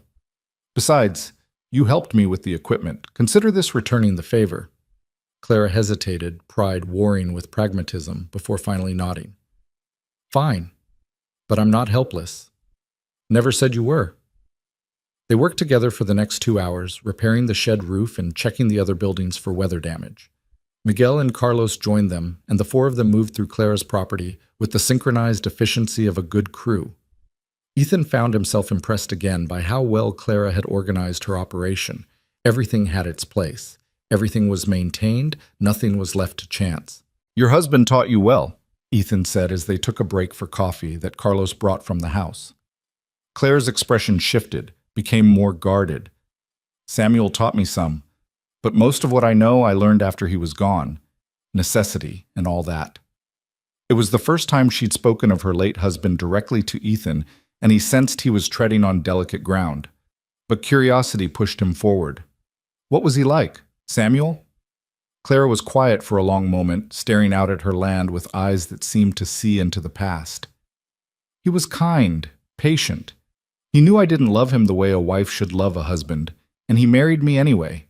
Said love could grow if we gave it time and care. Did it? I learned to love him, yes. Not the way I loved—" She stopped abruptly, seeming to catch herself. "Not the way young love feels, but it was real. He was good to me, and I tried to be good to him. When he died, I grieved honestly. He deserved that much." The unspoken comparison hung between them. Samuel, who had been chosen out of practicality and grown into genuine affection, versus what Clara had felt for Ethan, which had been consuming and absolute and ultimately devastating. "I'm glad you had someone who treated you well," Ethan said, and meant it despite the complicated emotions the conversation stirred. "So am I." Clara turned to look at him directly. "He gave me this ranch, used his savings to make the down payment on the land your father sold us. When he died, he left everything to me with a letter saying he knew I'd make something of it. He believed in me when most people didn't. He was smarter than most people then." Clara's lips quirked in something that wasn't quite a smile. "He had his moments." They returned to work, the conversation shifting to safer topics. Supplies needed for winter, market prices for spring calves, the territorial legislature's new land policies. But something had shifted between them. Some small increment of trust extended and accepted. As the sun began its descent toward the mountains, Ethan prepared to leave. Clara walked him to his horse, and her breath made small clouds in the freezing air. "Thank you for coming," she said, "for the help. That's what neighbors do." "Is that all we are?" The question came out before she seemed to mean it to, and Clara looked almost surprised by her own boldness. Ethan considered his response carefully, knowing that whatever he said would matter. "I don't know what we are yet, but I know what I'd like us to become, if you're willing to let that happen." "And what's that?" "Friends, real friends, the kind who trust each other with hard truths and show up when it matters." He paused. "And maybe, eventually, something more. But only if you want that too. Only if we build toward it honestly." Clara searched his face, and Ethan let her look, hiding nothing. Finally she said, "I think I'd like that. The friends part, at least. The rest, we'll see." "We'll see is good," Ethan agreed. "It's better than no." He rode home as darkness settled, feeling lighter than he had in months. It wasn't everything he wanted, But it was progress, and progress, he was learning, was enough. The winter that followed was as brutal as the old-timers had predicted. Snow fell heavy and constant, drifting against buildings and fences, making travel between properties difficult. Ethan and Jack worked from dawn to dusk, keeping the operation running, breaking ice on water troughs, feeding livestock, repairing damage from the weight of snow and the bite of wind. But through it all, Ethan made a point of checking on Clara. Sometimes it was a quick visit to share supplies or help with a difficult task. Other times it was longer, an afternoon spent reinforcing her barn against the wind, or an evening when he and Jack brought over extra firewood and stayed for dinner. Clara seemed to accept these visits with growing comfort, the walls she'd built gradually lowering. They fell into an easy rhythm, the kind that came from shared work and mutual respect. Miguel and Carlos treated Ethan as an extension of Clara's crew, and Jack formed a quiet friendship with Clara based on their shared practicality and dry humor. It was during one of these visits, in late December, that everything changed. Ethan had ridden over to help Clara move her herd to winter pasture. The cattle were reluctant, made stubborn by cold and the deep snow, and it took all four of them, Ethan, Clara, Miguel, and Carlos, to get the animals moving. They'd been working for hours when Clara's horse suddenly spooked, rearing up with a whinny of alarm. Later, they'd discover what had startled the mare, a cougar track, fresh in the snow. But in the moment, all Ethan saw was Clara losing her seat, her body tilting backward in a way that would send her crashing to the frozen ground. He moved without thinking, spurring his horse forward and catching Clara around the waist as she fell. The impact knocked them both sideways, and they tumbled into a snowdrift together, a tangle of limbs and winter gear and pure instinct. For a moment, they just lay there, stunned. Then Clara started laughing, a bright sound that cut through the cold like summer sunlight. "Are you hurt?" Ethan managed, though his own breath was knocked from his lungs. "Only my dignity." Clara rolled off him, sitting up in the snow with her hair escaped from its braid and her cheeks flushed with cold and adrenaline. Thank you. That could have been bad. It wasn't your fault. Something spooked your horse."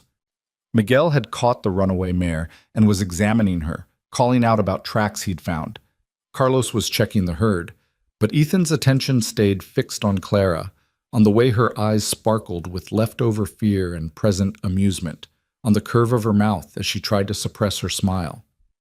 "You look ridiculous," she said, and he realized he was covered head to toe in snow, his hat lost somewhere in the drift. "You're not exactly presentable yourself." Clara looked down at herself, coat askew, snow clinging to every surface, one boot missing, and laughed again. It was the freest sound Ethan had heard from her since his return, unguarded and genuine. "We're a mess," she admitted. "Yeah." Ethan found himself smiling. "We really are." Their eyes met and something passed between them. A moment of recognition, of seeing each other clearly without the weight of past or future pressing down. Just two people sitting in a snowdrift, cold and disheveled and improbably happy. Miguel called out that he'd found cougar tracks, breaking the spell. They pulled themselves from the snow, recovered Clara's boot, and finished moving the herd with extra vigilance. But something had shifted between them, some final barrier dissolving in the shared ridiculousness of the fall. That evening, Clara invited Ethan to stay for dinner. It was a simple meal, stew and bread, nothing fancy, but they ate together at her small kitchen table and talked like they hadn't talked in years. About everything and nothing. About childhood memories and shared friends. About books they'd read and places they'd dreamed of seeing. About the kind of inconsequential things that built intimacy through their very ordinariness. "I used to imagine what my life would be like at 30, Clara said as they finished eating.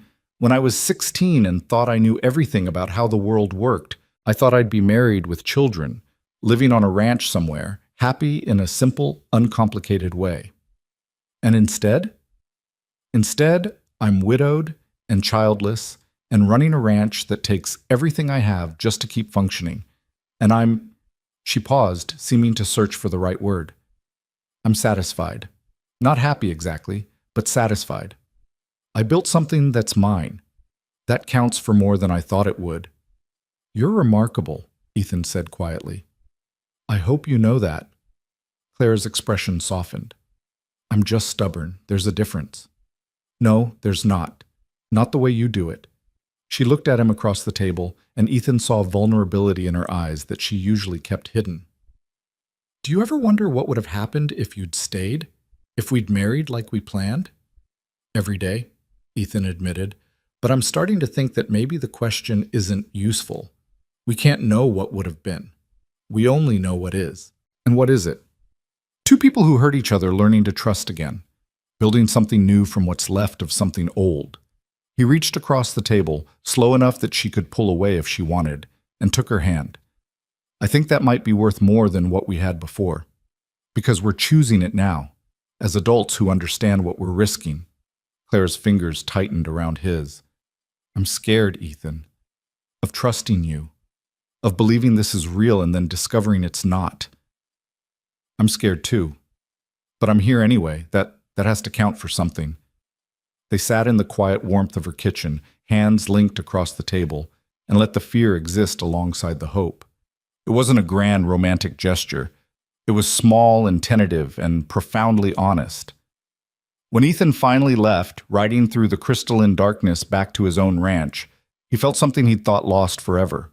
The sense that the future might hold more than just atonement and hard work, that it might hold joy. The new year arrived with a blizzard that trapped everyone indoors for 3 days. Ethan spent the time reviewing his father's papers more thoroughly, trying to understand the full scope of the estate. What he discovered troubled him. His father hadn't just helped Clara after Samuel's death. He'd systematically worked to protect her from Calhoun's attempts to acquire her land, using his influence and connections to block several schemes that Ethan hadn't known existed. There were notes about meetings with town council members, conversations with the Territorial Land Office, even a confrontation with Calhoun himself that had ended with threats on both sides. Robert Cole had been fighting a quiet war on Clara's behalf, and it hadn't ended with his death. If anything, his passing had emboldened Calhoun, who no longer had to contend with the older Cole's protective presence. Ethan showed the papers to Jack, who read them with a grim expression.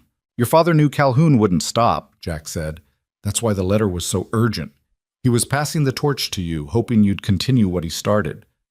Fighting someone else's battles for them isn't protecting them, Jack. It's treating them like they can't fight for themselves. Normally, I'd agree. But Calhoun's got resources Clara doesn't have. Money, political connections, men who'll do his dirty work for a price. She's been holding him off through sheer determination and your father's support. Without that support, Jack trailed off meaningfully. She needs to know what she's facing, all of it, not just what she's seen herself. Ethan gathered the papers. I need to tell her. She might not thank you for it. Probably not, but she deserves the truth. The storm broke on the 4th day, leaving the valley buried under 3 feet of new snow. Ethan waited another day for the paths to clear, then rode to Clara's ranch with his father's papers in his saddlebag and dread in his gut. She was in her barn, tending to a cow that had calved during the storm. The newborn calf was weak, struggling to stand, and Clara worked with gentle efficiency to help it nurse. New life, Ethan said from the doorway. That's hopeful. Clara looked up, and her smile was tired but genuine. Little fighter, born in the middle of the worst of the storm. If she survives the next few days, she'll thrive. They watched the calf together for a moment, then Ethan said, I need to talk to you about something. It's not pleasant. Clara's expression shifted, became guarded. All right. They moved to her kitchen, where Ethan spread his father's papers across the table. He walked her through everything, the extent of Calhoun's schemes, his father's interventions, the political maneuvering that had been happening behind the scenes for years. Clara's face grew paler with each revelation, anger and shock warring for dominance. Your father was manipulating town politics without telling me? Her voice was tight with controlled fury. Making deals and blocking proposals that affected my property, and he never thought to inform me? He thought he was helping. He thought I was helpless. Clara stood abruptly, pacing the small kitchen like a caged animal. All this time I thought I was succeeding on my own merit, building something through my own work. But it was your father pulling strings, protecting me like I was some fragile thing that couldn't manage without a man's interference. That's not fair, Ethan said, though he understood her anger. You did build this on your own. Your success is real. My father just made sure you had a fair playing field. A fair playing field I didn't know was tilted in the first place. Clara's eyes blazed. Don't you see? This is exactly what I was trying to escape. Men deciding what I could handle, making choices for me without my input, treating me like I couldn't be trusted with the full truth about my own life. The words hit Ethan like a physical blow because they echoed the same complaint she'd made about him, about his choice to leave without giving her a say in the decision. You're right, he said quietly. My father was wrong not to tell you, and I'm wrong for waiting this long to share what I found. But Clara, Calhoun isn't going to stop. He's been circling for years, and without my father's interference, he's going to get more aggressive. You need to know what you're facing. Clara sank back into her chair, her anger deflating into something more complicated. I knew Calhoun was a problem. I just didn't know how big of one. Ethan pulled out the last document, a map showing land parcels Calhoun had been systematically acquiring, all of them surrounding Clara's property. He's been boxing you in. Buy up enough of the adjacent land, control access to water and roads, and he can strangle your operation without directly attacking you. That's illegal. It's clever, and hard to prove malicious intent. Ethan traced the pattern on the map. But there's a piece he hasn't acquired yet, here. He pointed to a small parcel to the east of Clara's property. It's been owned by the Harrison family, but I heard old man Harrison died last spring. His heirs might be looking to sell. Clara leaned forward, studying the map. If I could buy that parcel, it would give me access to the northern road. I wouldn't be dependent on routes that cross Calhoun's land. Exactly. But I can't afford it. Not this year, not with winter hitting so hard. My reserves are nearly depleted. They sat in silence, the magnitude of the problem settling over them like snow. Clara had worked for years to build her independence, only to discover that independence was more fragile than she'd believed. And Calhoun, patient and ruthless, had been positioning himself to take advantage of the moment when her resources finally ran out. What if we went in together? Ethan said suddenly. A partnership. We pool resources to buy the Harrison parcel, hold it jointly, ensure access for both properties. Clara looked at him sharply. Why would you do that? Because it's good business. Because having Calhoun control all the adjacent land hurts my operation too. And because Ethan met her gaze steadily. Because I meant what I said about being here, about standing with you. This is me proving that. A business partnership. To start with, yes, just business. Clear terms, legal documentation, equal investment, and equal benefit. He paused. Though I'm hoping that eventually it might be more than just business. Clara's expression was unreadable. You're asking me to tie my financial future to yours. I'm offering to tie mine to yours. There's a difference. Ethan leaned forward. Clara, I know trust is hard. I know I have to earn it. But at some point, one of us has to take a risk. Let it be me. If this fails, if I prove unreliable, you still own your land free and clear. But if it works, we both win. She studied him for a long moment, and Ethan could see her calculating odds, weighing options, trying to determine if this was genuine or another form of the paternalistic protection she'd been fighting against. Equal partners, she said finally. Equal investment, equal say in decisions. You don't make choices for me or try to protect me from information you think I can't handle. Agreed.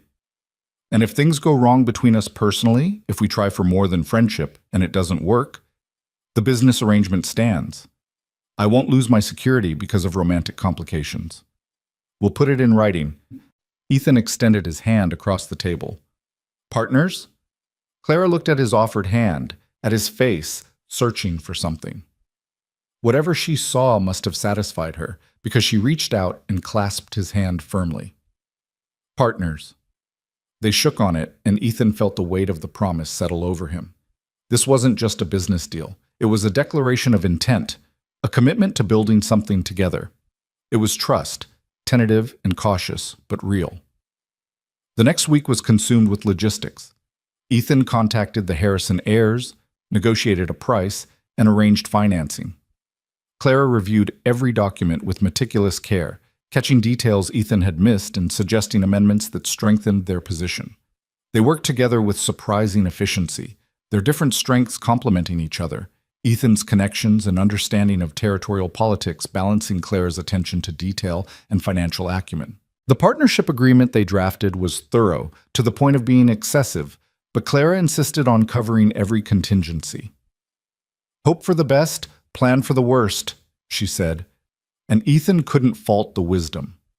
When they finally signed the papers in the lawyer's office in town, witnessed by Thomas Wickham and recorded in the county records, Ethan felt something settle in his chest.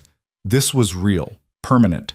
They were bound together now, not just by history or attraction, but by mutual interest and legal obligation. Richard Calhoun heard about the partnership within 2 days, small towns being what they were. He appeared at Clara's ranch unannounced, his expression thunderous. "You made a mistake, Clara," he said without preamble. "Going into business with Cole, he'll take advantage, drain your resources, and leave you worse off than before." "That's my risk to take," Clara said coolly, "and I don't recall asking for your advice." "I'm trying to help you." "No, you're trying to control me. There's a difference." Clara crossed her arms. "The Harrison parcel is no longer available, Mr. Calhoun. Perhaps you should focus your ambitions elsewhere." Calhoun's jaw tightened. "You think this partnership protects you? Cole's father is dead. The old alliances are broken. You're going to find that you have fewer friends than you believed. And you're going to find that Clara has more allies than you assumed," Ethan said, stepping out of the barn where he'd been working. "Including me, and I don't respond well to threats." The two men stared at each other, and the air crackled with tension. Calhoun was older, wealthier, more established, but Ethan was younger, harder, and utterly unwilling to back down. "This isn't over," Calhoun said finally. "No," Ethan agreed. "I don't imagine it is. But the terms have changed. That's something you should keep in mind." Calhoun left, and Clara let out a breath she'd been holding. That could have gone worse. Could have gone better, too. "True." Clara turned to him. "Thank you for standing with me. Again." "Always," Ethan said, and meant it with every fiber of his being. They stood together in the cold winter sunlight, partners in business, and something more that neither was quite ready to name. The past was still there, complicated and painful, but it no longer controlled them. They were writing a new story now, one choice at a time, one risk at a time. And for the first time since returning home, Ethan believed they might actually succeed. Spring came late that year, the snow refusing to release its grip until well into April. But when it finally arrived, it came with a rush of green and the kind of warmth that made the brutal winter feel like a distant memory.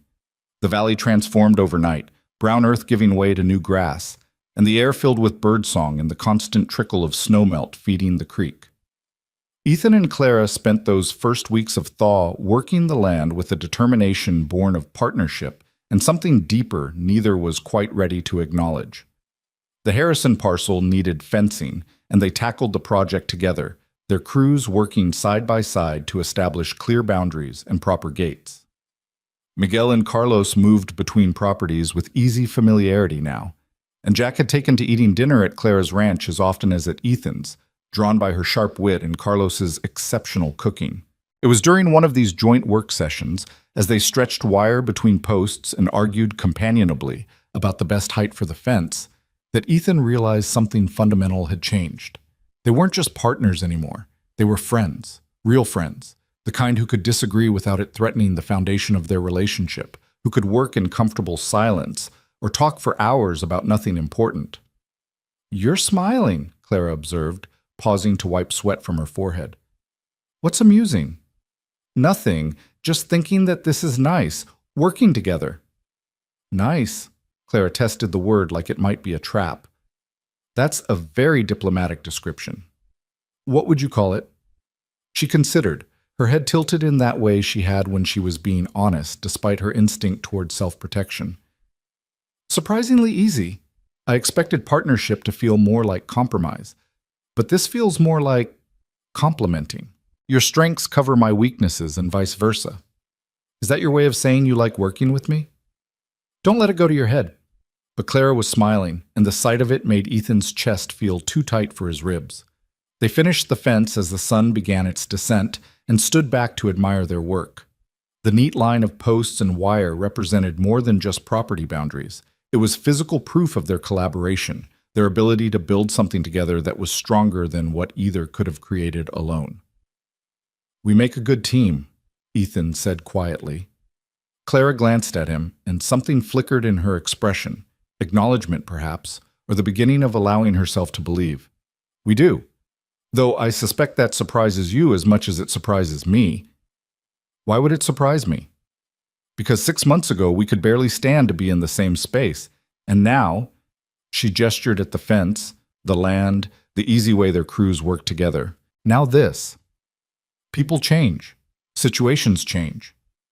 Ethan kept his voice careful, aware they were approaching territory they'd been dancing around for months. "Or maybe we're just finally becoming the people we were supposed to be all along." Clara was quiet for a long moment, and when she spoke, her voice carried a vulnerability that cut straight through him. "Do you ever wonder if we're making a mistake, building all of this on a foundation that's already cracked?" "Every day," Ethan admitted. "But I think maybe the cracks are what make it stronger. We know what failure looks like now. We know what it costs. That makes us more careful, more intentional about what we're building. Or it makes us more likely to repeat the same patterns." Clara turned to face him fully. "Ethan, I need you to understand something. I'm trying, really trying to trust you again. But there's a part of me that's still waiting for you to leave, to find some reason that staying is too hard and disappear like you did before." The words hurt because they were fair, because Ethan had earned that distrust through his own choices. "I can't prove I won't leave. Not with words. I can only prove it by staying, day after day, until you believe it. And if that takes years, then it takes years."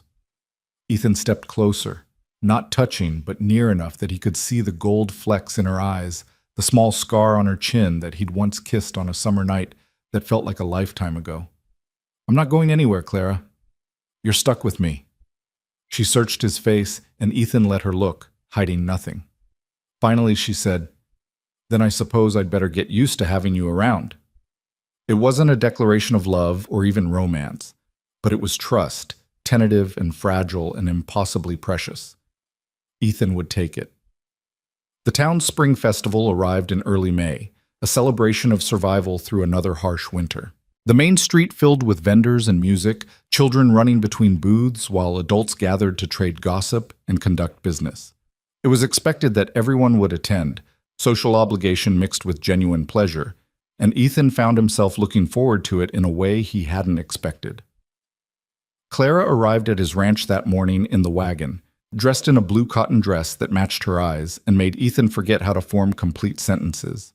"You clean up well," she said with amusement as he stood there staring like a fool. "So do you." He managed to collect himself enough to help her down from the wagon, and the brief contact of his hands on her waist sent electricity through his entire body. "Ready to face the gossips?" "As ready as I'll ever be." Clara straightened her skirts. "You know, everyone will be watching us, making assumptions. Let them." Ethan offered his arm. "We know the truth, that's what matters." They arrived in town to discover the festival in full swing. Music poured from the gazebo where a small band played, and the smell of roasting meat and fresh bread filled the air. People called out greetings as they passed, and Ethan felt the weight of curious gazes following their progress. Harvey Morton, manning a booth for his general store, gave them a knowing smile. "Mr. Cole, Mrs. Bennett, good to see you both looking so well." "Mr. Morton," Claire's voice was pleasant but cool, remembering the man's earlier resistance to helping her. "I hope business is good." Very good, very good. That fence project you two completed has folks talking. Smart move, buying the Harrison parcel together." "We thought so," Ethan said mildly, steering Clara away before Morton could fish for more details about their partnership. They wandered through the festival, stopping to examine goods and talk with neighbors. Jack found them near the food vendors, already several drinks into his afternoon, and in an expansive mood. "There's the power couple," he announced loudly enough to turn heads. "Building empires and breaking hearts all over the territory." "Jack, you're drunk," Clara said, but she was smiling. "I'm happy. There's a difference." Jack swayed slightly, then straightened with exaggerated dignity. You two are good together. Everyone can see it. Why can't you? Jack, Ethan started, but the foreman was already moving away, distracted by something shiny at another booth. Clara laughed, the sound bright and unguarded. He's not subtle, is he? Never has been. It's part of his charm. They continued through the festival, and gradually Ethan noticed a pattern. People were watching them, yes, but not with the disapproval he'd half expected. Instead, there was curiosity mixed with something that looked almost like approval. The partnership had changed how the town saw them, not as the boy who'd left and the widow struggling alone, but as something new, something that worked. Richard Calhoun appeared as the afternoon wore on, his presence cutting through the festival atmosphere like a cold wind. He moved through the crowd with his usual arrogance, stopping to talk with town council members and prominent ranchers. When his gaze fell on Ethan and Clara, his expression hardened. Trouble, Clara murmured. I see him. Ethan kept his voice low. We don't have to engage. But Calhoun was already approaching, a false smile plastered on his face. Cole, Mrs. Bennett, enjoying the festivities? We are, Clara said coolly. You? Always. Though I have to say I'm surprised to see you two arrive together. Appearances and all that. Calhoun's tone was pleasant, but the implication was clear. He was suggesting impropriety. We're business partners, Ethan said carefully. And neighbors. It made sense to ride in together. Of course, business partners. Calhoun's smile didn't reach his eyes. Though I wonder how long that arrangement will last. Partnerships are delicate things, especially when personal feelings get involved. One misunderstanding, one disagreement, and everything falls apart. Is there a point to this conversation? Claire's voice had gone cold. Or are you just here to spread insinuations? I'm here to offer friendly advice. You've tied your financial future to Cole's good behavior. That seems risky, given his history of leaving when things get difficult. The words hit their mark, and Ethan felt Clara tense beside him. But before he could respond, she spoke, her voice cutting through the space between them with deadly precision. My choices are my own, Mr. Calhoun, and I don't recall asking for your opinion on them. Now, if you'll excuse us, we have better things to do than listen to you attempt to undermine a partnership that's already proven more successful than anything you've offered. She turned and walked away, head high, leaving both men staring after her. Ethan looked at Calhoun, saw the fury barely contained beneath his polished exterior, and felt a spike of genuine concern. Stay away from her, Ethan said quietly, and stay away from our property. This friendly advice routine isn't fooling anyone. Careful, Cole. You're making enemies you can't afford. So are you. Ethan walked away before the confrontation could escalate, finding Clara near the music stage. Her hands were shaking slightly, and he realized the confrontation had cost her more than she'd shown. You all right? He asked gently. I'm fine. Just angry. Clara took a breath, visibly collecting herself. He's not going to stop, is he? No, but neither are we.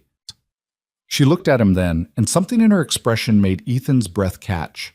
It was trust, raw and complete, the kind that could be destroyed in an instant, but took months to build. Dance with me, she said suddenly. What? Dance with me. Right now. Let everyone see that we're not hiding, not ashamed, not intimidated by Richard Calhoun or anyone else. Clara held out her hand. Unless you've forgotten how. Ethan took her hand, his heart pounding. I remember. They moved on to the makeshift dance floor where other couples swayed to the band's music. Clara fit into his arms like she'd never left. And for a moment Ethan was transported back to a town social 10 years earlier when they'd been young and in love and convinced the world was theirs to claim. I missed this, Clara said softly. Dancing with you. I missed everything about you. She looked up at him, and the vulnerability in her eyes was almost too much to bear. Ethan, I need you to know something. I'm scared. Of this? Of us? Of what it means to let myself feel again. But I'm tired of being scared. I'm tired of protecting myself from something that might actually be good. What are you saying? I'm saying that maybe we're more than just business partners. Maybe we have been for a while. and I've just been too stubborn to admit it. Clara's hands tightened on his shoulders. I'm saying that I think I'm ready to try, if you are. Ethan's world narrowed to her face, her words, the feeling of her in his arms. I've been ready since the day I came back. I've just been waiting for you. Then stop waiting.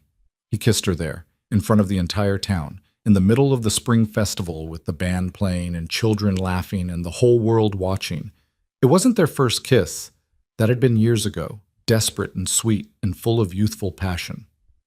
This was different. This was a promise, a commitment, a choice made with full knowledge of what it meant and what it cost. When they finally broke apart, breathless and smiling, Ethan noticed the crowd around them had fallen silent. Then someone started clapping, Jack, predictably, and the applause spread like wildfire. People were grinning, some of the older women dabbing at their eyes, and even stern old Mrs. Patterson looked pleased. Well, Clara said, her cheeks flushed and her eyes bright, I suppose that answers any questions about our relationship. Any regrets? Not a single one. They stayed at the festival until evening, no longer hiding behind the pretense of business partnership. Clara's hand stayed in Ethan's, and they accepted congratulations from neighbors who'd been watching their slow reconciliation with interest.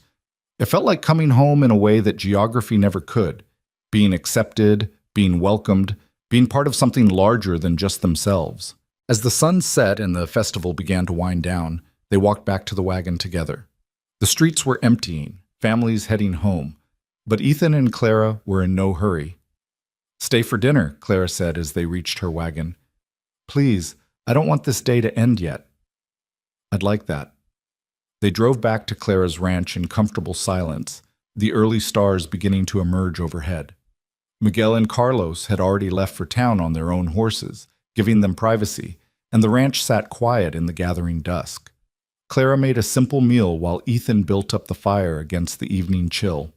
They ate at her small kitchen table, the same one where they'd signed partnership papers months earlier, where they'd fought and reconciled and slowly rebuilt what had been broken. I need to tell you something, Clara said as they finished eating. About Samuel. About my marriage. Ethan waited, letting her find the words in her own time. I told you I learned to love him, and that was true. But what I didn't say was that I compared him to you constantly. Every kindness, every gesture, every moment, I measured it against what we'd had. It wasn't fair to him, and I knew it, but I couldn't stop. Clara's eyes were bright with unshed tears. When he died, I felt guilty. Not just grief, but guilt that I'd never given him all of my heart, because part of it was still with you. Clara, let me finish, please. She took a shaky breath.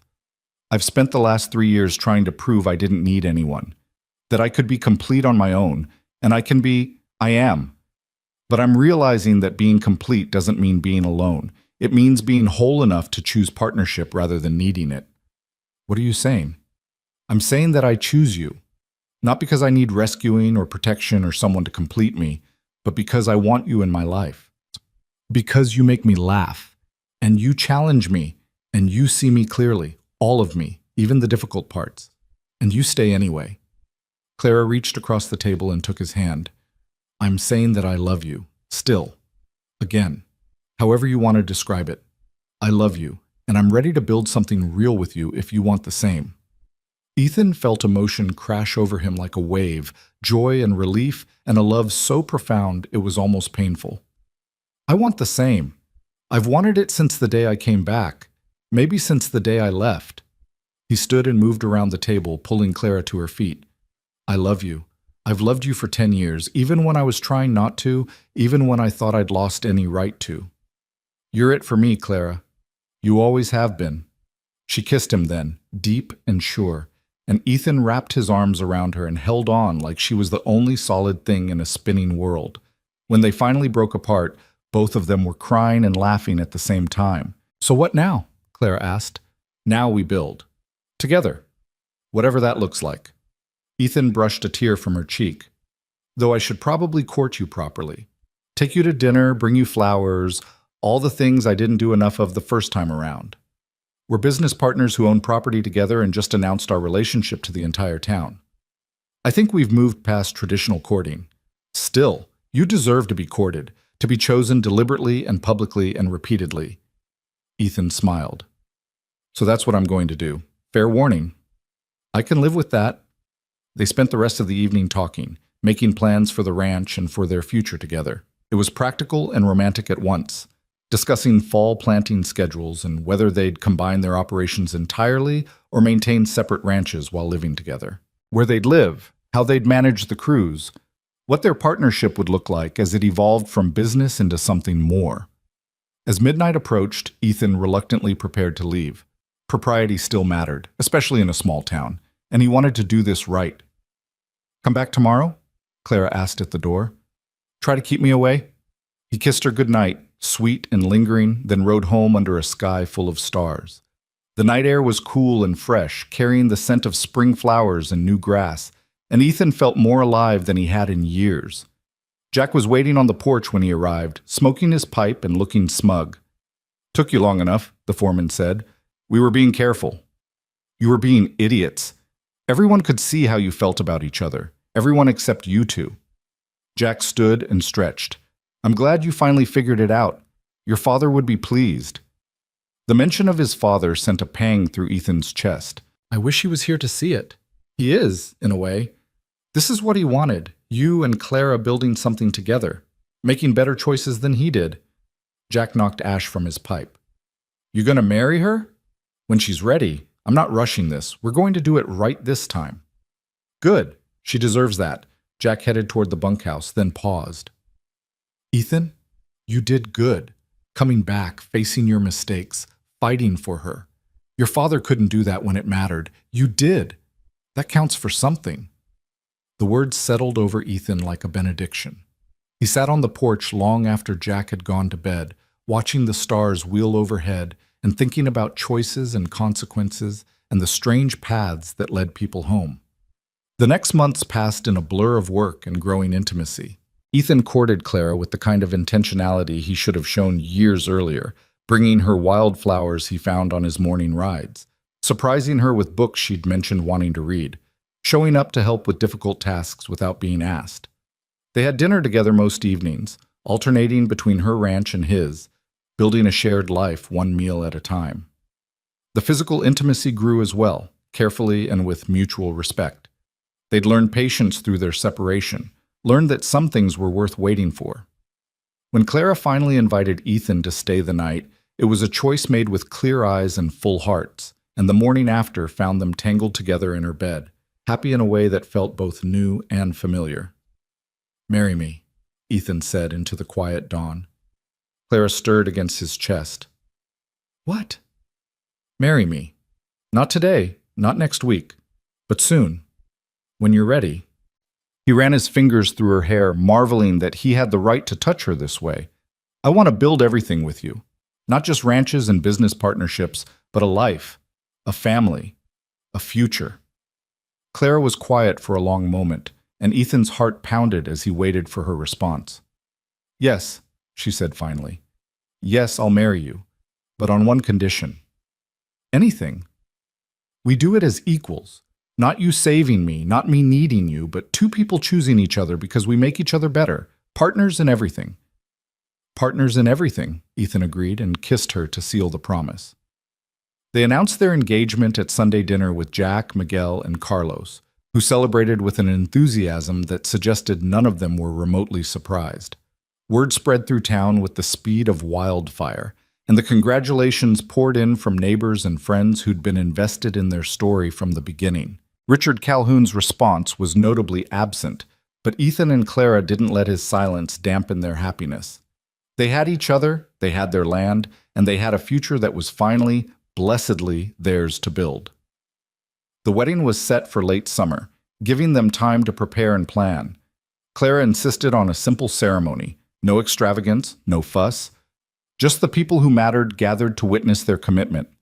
Ethan would have married her in a field with just Jack as witness, but he understood that Clara needed this to be public, needed the community to see them choosing each other freely and without reservation.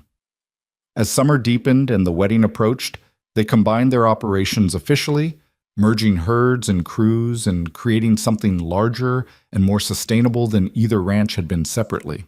It was practical and symbolic at once, two becoming one, building on the foundation they'd established as partners and extending it into every aspect of their lives. The night before the wedding, Clara came to Ethan's ranch, their ranch now, and found him on the porch watching the sunset. "Nervous?" she asked, settling beside him. "Not even a little bit." Ethan took her hand. "You?" Terrified, excited, happy, all of it at once. Clara leaned her head on his shoulder. "I keep thinking about what we've survived to get here. The separation, the loss, the years of rebuilding. Part of me can't believe we actually made it. We made it because we chose to. Every day, every difficult conversation, every moment when it would have been easier to walk away, we chose to stay and fight for this." Ethan kissed the top of her head. "That's not luck, Clara. That's us being stubborn and brave and unwilling to let the past define our future. I love you," she said simply, "for all of that, for staying when it was hard, for being patient with me while I learned to trust again. I love you too. Always have. Always will." They sat together as the sun disappeared and the stars emerged. Two people who'd found their way back to each other through pain and growth and the kind of love that refused to die despite every reason it should have. Tomorrow they would make it official, would stand before their community and pledge themselves to each other with full knowledge of what that meant. But tonight, this moment, was just theirs. The morning of the wedding dawned clear and bright, the kind of late summer day that seemed designed specifically for new beginnings. Ethan woke early in the house that had been his father's and was now his own, though not for much longer. After today, he and Clara would live in her house, their house, which they'd spent the past month expanding to accommodate their combined life. The addition wasn't finished yet, but the core structure was solid, and they'd decided that building their home together, literally and figuratively, was more important than waiting for perfection. Jack found him on the porch an hour before the ceremony, dressed in his best suit and looking more nervous than Ethan had ever seen him. "You look like you're about to face a firing squad," Jack observed. "Just thinking." Ethan adjusted his collar for the third time. "About my father, wishing he could be here for this. He is here. In the choices you're making, in the life you're building. That's legacy, not land or money, but the patterns we break and the ones we keep." Jack clapped him on the shoulder. "Robert made mistakes, but he tried to fix them at the end. You're doing the same, only you got the chance to make it right while you're still breathing. That's more than most men get." They rode to Clara's ranch together, Jack driving the wagon with Ethan beside him. The property had been transformed for the occasion, simple but beautiful, with wildflowers gathered in mason jars and chairs set up in neat rows facing the creek where Ethan and Clara had first reconnected months ago.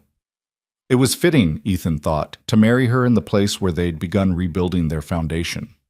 Miguel and Carlos had outdone themselves, stringing lanterns for later and building a makeshift platform for the ceremony. Neighbors arrived in steady streams, ranchers and shopkeepers and families who'd known both Ethan and Clara since childhood. Even stern Mrs. Patterson appeared dressed in her Sunday best and carrying a cake that probably weighed more than she did. Thomas Wickham, the lawyer, would be officiating. It was unusual, but the circuit preacher wouldn't arrive for another month, and neither Ethan nor Clara wanted to wait.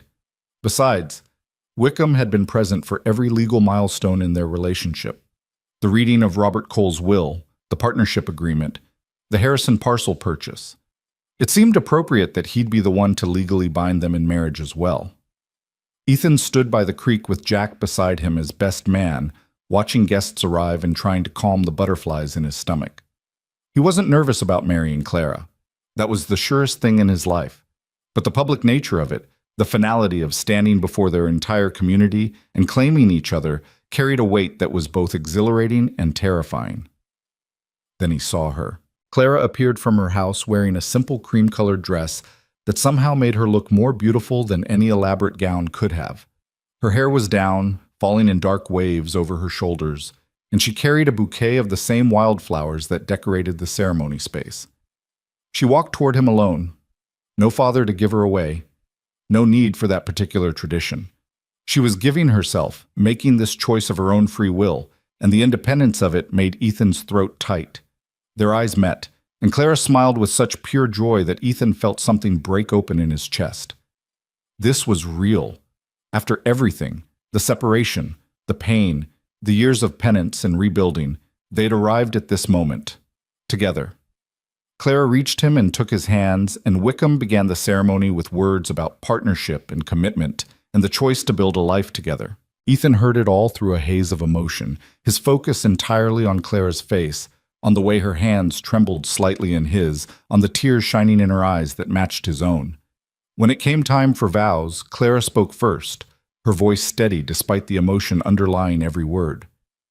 Ethan, when you left 6 years ago, I thought my life was over. I thought I'd never trust again, never love again, never risk my heart on something as uncertain as another person's promises. But you came back. And more than that, you stayed. You stayed through my anger and my fear and my walls. You stayed when I pushed you away and when I tested you and when I gave you every reason to leave again.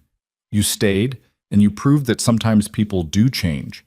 Sometimes they grow into who they were meant to be all along. She paused, collecting herself, and Ethan squeezed her hands gently. You see me clearly, all of me, not just the parts that are easy to love. You respect my independence while offering partnership.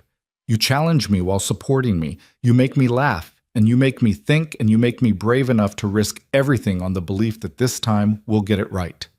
I love you for all of that, and I promise to be your partner in everything, in joy and hardship, in success and failure, in building a life that's ours together. I promise to choose you every day for the rest of our lives.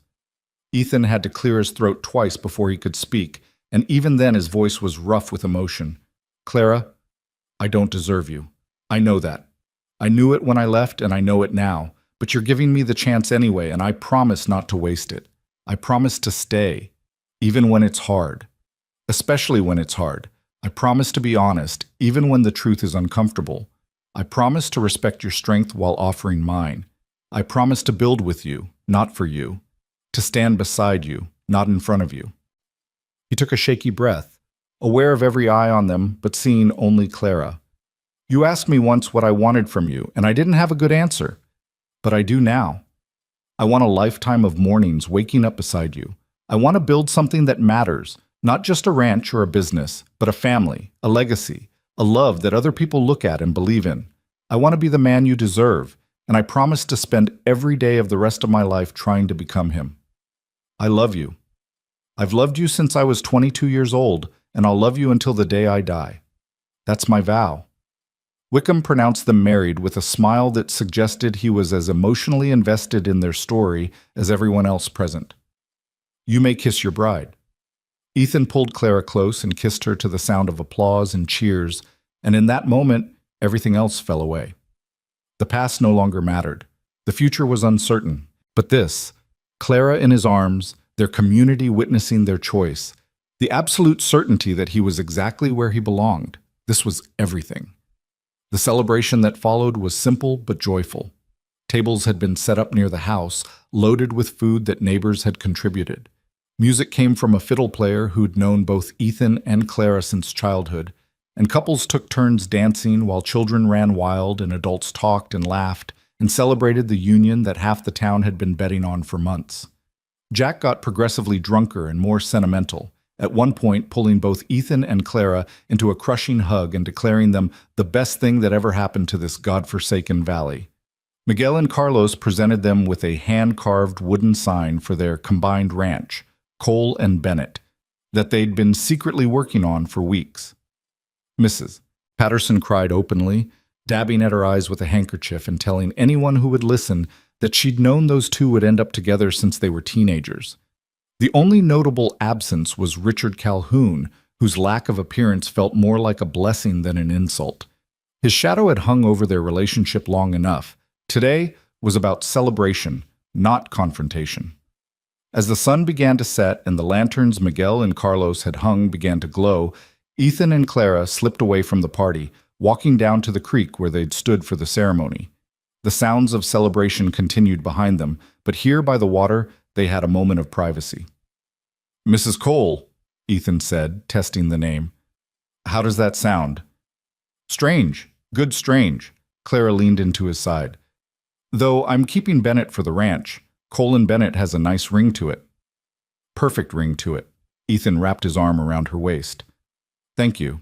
For what? For giving me another chance. For believing I could be better than I was. For building this with me.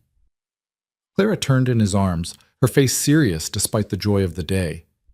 Ethan, you need to understand something. I didn't give you another chance because I was being generous or forgiving. I gave you another chance because I saw you earn it. Every day, every choice, every moment you could have run and didn't. You proved yourself. That's not me being charitable, that's you being worthy. The words settled into Ethan's chest like a physical warmth. For 6 years he'd carried the weight of his mistake, the shame of having left when he should have stayed. But Clara was right. He'd earned his way back. Not through grand gestures or dramatic declarations, but through consistent, daily choice to be better than he'd been. I love you, he said simply, because sometimes the most profound truths were the simplest ones. I love you too. Clara smiled. Now come on, we have a party to get back to, and I want to dance with my husband. They returned to the celebration hand in hand and danced until the stars came out and the lanterns burned low and the guests began to drift home with full bellies and happy hearts. Jack was the last to leave, swaying slightly as he climbed into his wagon, but looking more content than Ethan had ever seen him. You did good, boy, Jack said, his words only slightly slurred. Real good. Your father would be proud. Then it was just Ethan and Clara standing in the yard of their combined ranch as the last sounds of celebration faded into the night. They cleaned up together, working in comfortable silence, before finally retreating to the house they would now share. The bedroom had been Clara's, but was now theirs, and they came together with the kind of tenderness and passion that came from truly knowing each other. Not just bodies, but hearts. Not just desire, but love that had been tested and proven resilient. Afterward, they lay tangled together, and Ethan felt a peace he'd never known was possible. What are you thinking? Clara asked sleepily. That I'm home. Finally, completely home. Good. Because you're not allowed to leave anymore. Wouldn't dream of it. The months that followed established the rhythm of their married life. They combined their operations fully, creating a ranch that was more efficient and profitable than either had been separately. The additional acreage from the Harrison parcel gave them room to expand the herd, and Clara's mechanical expertise combined with Ethan's understanding of breeding and grazing rotation resulted in an operation that became the model for other ranchers in the territory. But it wasn't just about the work. It was about the small intimacies of shared life. Morning coffee, drunk on the porch, while watching the sunrise, evening meals where they reviewed the day's work and made plans for tomorrow, nights spent reading together or simply talking until sleep claimed them. It was about learning each other's rhythms, adjusting to each other's habits, building a life that felt both entirely new and comfortably familiar. Winter came again, harsh but manageable now that they had combined resources. When a particularly brutal storm hit in January, threatening livestock and testing their preparation, they worked together with their crews to ensure everything survived. The old Ethan would have tried to handle it alone, would have seen asking for help as weakness. But this Ethan understood that strength wasn't about individual capability. It was about knowing when to rely on others, when to accept support, when to admit that some burdens were lighter when shared. It was during that winter, as February's cold settled over the valley, that Clara told him she was pregnant. They were in the kitchen, Clara making breakfast while Ethan reviewed supply orders. When she said it, casually, as if she were commenting on the weather rather than changing everything. I'm pregnant. Ethan looked up sharply. What? Pregnant, with child. Expecting. Clara set down the pan she'd been holding, her hands trembling slightly. I wanted to be sure before I told you. The doctor in town confirmed it yesterday when you were meeting with the cattle buyer. Ethan stood so quickly his chair fell over. He crossed to Clara in 3 strides, taking her hands in his and searching her face. Are you all right? How do you feel when... I'm fine.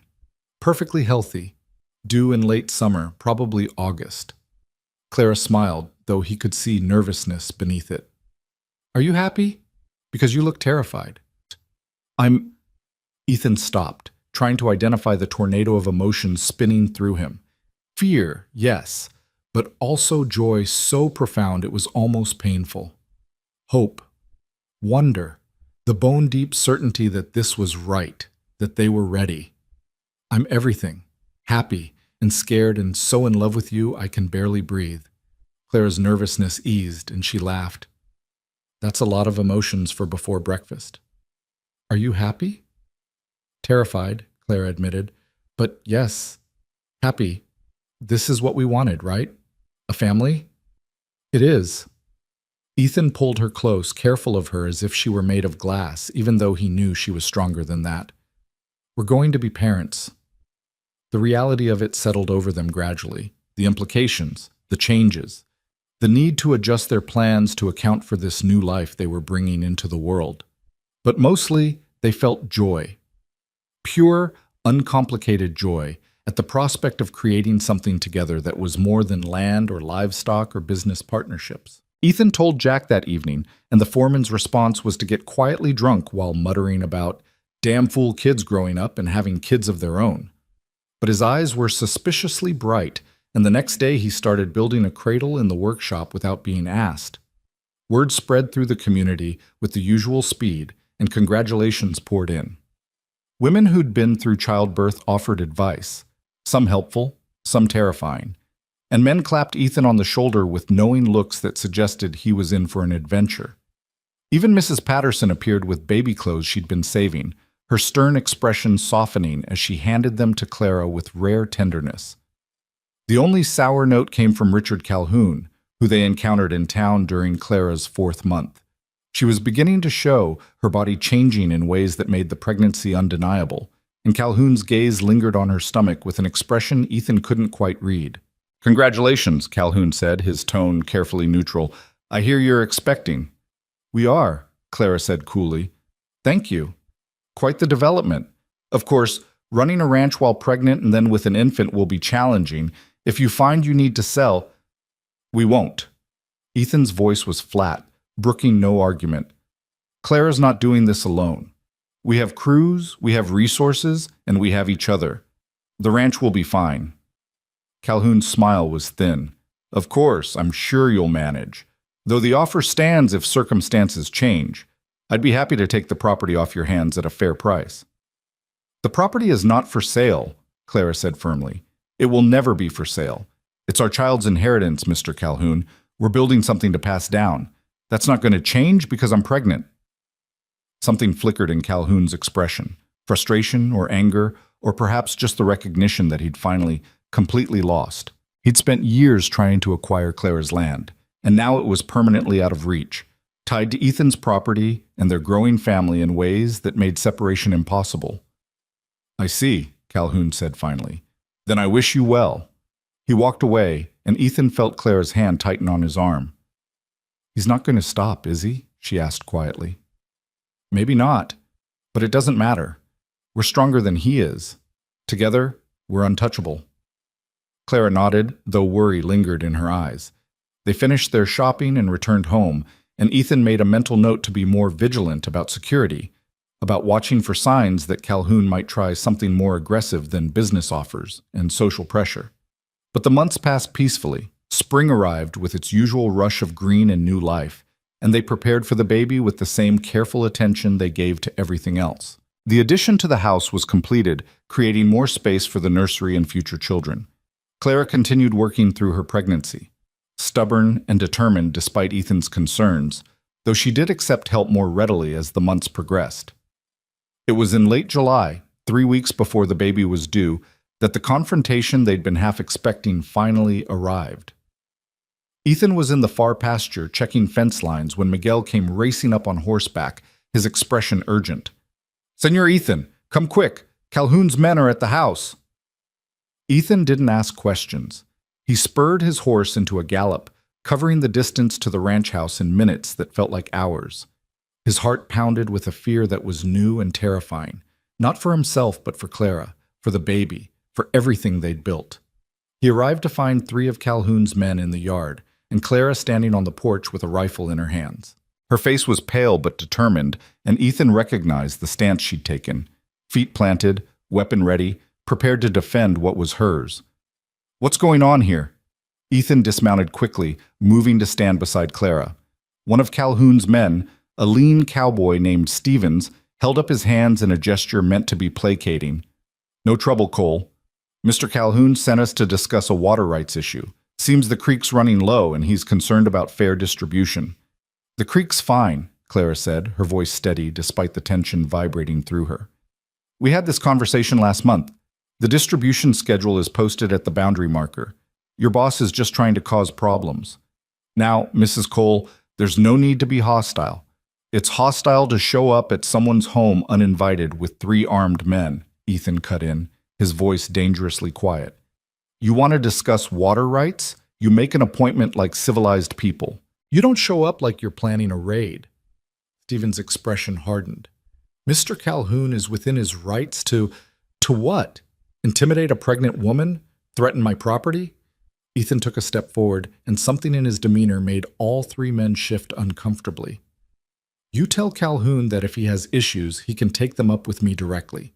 And he can do it in town, in public, where witnesses can verify what's actually said. Because this, showing up at my home, approaching my wife, this ends now." There was a long moment of tense silence, and Ethan was acutely aware of Clara beside him, of the danger she was in simply by being present, of how quickly this situation could turn violent if someone made the wrong move. Finally, Stevens nodded slowly. "We'll relay your message." "You do that." The 3 men mounted and rode off, and only when they were out of sight did Clara lower the rifle. Her hands were shaking, and Ethan gently took the weapon from her before pulling her into his arms. "Are you all right?" he asked urgently. "Did they hurt you?" "I'm fine. They just showed up, started making demands about inspecting the creek boundary. I told them to leave. They refused, so I got the rifle." Clara's voice was muffled against his chest. "Ethan, this is escalating. He's not just making business offers anymore." "I know." Ethan held her tighter, feeling the swell of her belly between them where their child grew. "This ends now. I'm going to town, I'm talking to the sheriff, and I'm making it clear that Calhoun crossed a line." "What if that makes it worse?" "It can't get worse than armed men showing up at our home while I'm gone. Clara, he's counting on us being isolated, on no one caring enough to get involved. But we have allies, neighbors, friends, people who respect what we've built. It's time to use that." They spent the rest of the day documenting everything: the men who'd appeared, what was said, the timeline of Calhoun's harassment over the years. Jack and the crews were called in and told to be vigilant. Miguel volunteered to stay at the house nights, sleeping in the barn with a loaded rifle until the situation resolved. The next morning, Ethan rode into town with a determination that bordered on fury. He found Sheriff Hayes in his office, an older man who'd kept the peace in the territory for 15 years and had the weathered look of someone who'd seen it all. "I need to file a complaint," Ethan said without preamble, "about Richard Calhoun and his harassment of my wife and property." Hayes listened as Ethan laid out the history, the persistent purchase offers, the social pressure, the subtle threats, and finally yesterday's incident with armed men appearing at the ranch. When Ethan finished, the sheriff sat back in his chair with a heavy sigh. "Cole, I'm going to be straight with you. Calhoun's a powerful man. He has friends on the territorial council, business interests that employ half the county. Going after him means going after someone who can make life very difficult. Are you saying you won't help?" "I'm saying it's complicated." Hayes pulled out a form. "But I will file the complaint. And I will talk to Calhoun, make it clear that armed trespass is not acceptable regardless of who's doing it. What happens after that? Well, that depends on whether he's smart enough to back off." It wasn't as much as Ethan wanted, but it was something. He filed the formal complaint, got a copy for his records, and left feeling slightly less helpless than he'd arrived. On his way out of town, he ran into Thomas Wickham, who'd heard about the incident through the town's efficient gossip network. "Ethan, a word?" Wickham gestured to his office. "I may have some information relevant to your situation with Calhoun." They went inside and Wickham pulled out a thick file. "I've been doing some research, purely out of professional curiosity, you understand, into Calhoun's business dealings, and I've discovered some irregularities." "What kind of irregularities?" "The kind that suggest he's not quite as solvent as he appears. He's over-leveraged, borrowed heavily to acquire land, and he's counting on certain deals going through to cover his debts. deals that involve eventually acquiring your combined property at below market rates. Wickham adjusted his spectacles. If those deals don't materialize, if you continue to hold your land and operate successfully, he faces potential financial ruin. Ethan processed this. So all of this, the harassment, the pressure, the escalation, it's not just about wanting our land. He needs it. Precisely. Which makes him dangerous because desperate men do desperate things. But it also means he has vulnerabilities. Wickham leaned forward. I'm not suggesting anything illegal, you understand. But information is power. If Calhoun knew that you knew about his financial situation, he might reconsider his approach. It was delicate, potentially dangerous, but it gave Ethan something he hadn't had before: leverage. He thanked Wickham and rode home, his mind working through possibilities. That evening, he and Clara sat on their porch and talked through their options. They could continue as they had been, hoping Calhoun would eventually give up. They could escalate, using Wickham's information to pressure him into backing off. Or they could try to find a middle ground, some way to resolve the situation that didn't destroy anyone, but established clear boundaries. I don't want to ruin him, Clara said thoughtfully. Despite everything, I don't want to be the cause of someone losing everything. That's not who I am. Even though he's been trying to do exactly that to you for years? Even then, Clara took Ethan's hand. But I also won't let him continue threatening our family. So we find a way to make him stop that doesn't require destroying him. We're better than that. Ethan marveled at her, at the strength that chose compassion, even in the face of harassment. All right, then we try talking to him, one more time, in public, with witnesses. We lay out what we know and what we're willing to do, which is leave him alone if he leaves us alone. His financial situation is his problem to solve, not ours, but our family's safety is non-negotiable. It took 3 days to arrange the meeting. Sheriff Hayes agreed to be present, along with several prominent ranchers, including Jack and 2 members of the town council. They met in the town hall, in a room that smelled of wood smoke and old paper, and Calhoun arrived looking confident right up until he saw the assembly waiting for him. "What is this?" he demanded. "A conversation," Ethan said calmly, "about ending a conflict that's gone on too long." They talked for 2 hours. Ethan laid out the history of harassment without embellishment or exaggeration, supported by documentation and witness statements. He presented the sheriff's report about the armed trespass, and then, carefully and without gloating, he mentioned that he was aware of Calhoun's financial difficulties, and that he understood how pressure could make people act in ways they normally wouldn't. "I'm not interested in ruining you," Ethan said. "I'm not interested in exposing your business problems or making your life difficult. I just want you to leave my family alone, leave Clara alone, leave our property alone, and move on. Find another solution to your financial situation that doesn't involve harassing us." Calhoun's face had gone red, then white, cycling through emotions as he realized how thoroughly his situation had been exposed. "You have no right. I have every right to protect my family," Ethan interrupted. "And so does everyone in this room. That's what community means. We look out for each other." One of the ranchers, an old-timer named Johnson who'd been neutral until now, spoke up. "Dick, you've been pushing too hard for too long. The Cole Bennett operation is sound. They're not going to fail just because you want them to. You need to accept that and find another way forward." The town council members nodded agreement, and even Sheriff Hayes looked stern. The message was clear. Calhoun had lost not just this particular battle, but the support of the community he'd counted on to turn a blind eye to his methods. "Fine," Calhoun said finally, his voice tight with suppressed rage. "I'll leave them alone. But don't come asking for help when you need it." "We won't," Clara said quietly. She'd been silent through most of the meeting, letting Ethan handle the confrontation, but now she spoke with calm authority. "Mr. Calhoun, I genuinely hope you find a way through your difficulties, but it won't be at our expense. Not anymore." The meeting ended with a formal agreement, witnessed and documented, that Calhoun would cease all harassment and maintain clear boundaries. It wasn't a perfect resolution. The tension would linger. The history couldn't be erased. But it was closure of a sort. As they left the town hall, Clara took Ethan's arm, her pregnancy making her movement slower but no less purposeful. "We did it," she said wonderingly. We actually ended it. We did. Together. Ethan helped her into the wagon. Though I give most of the credit to you, choosing compassion when you could have chosen revenge, that takes real strength. Or maybe just exhaustion. I'm too tired and too pregnant to carry grudges. Clara smiled. I just want to focus on our family now, on building something positive rather than fighting something negative. 3 weeks later, on a warm August evening, as the sun painted the valley in shades of gold, Clara went into labor.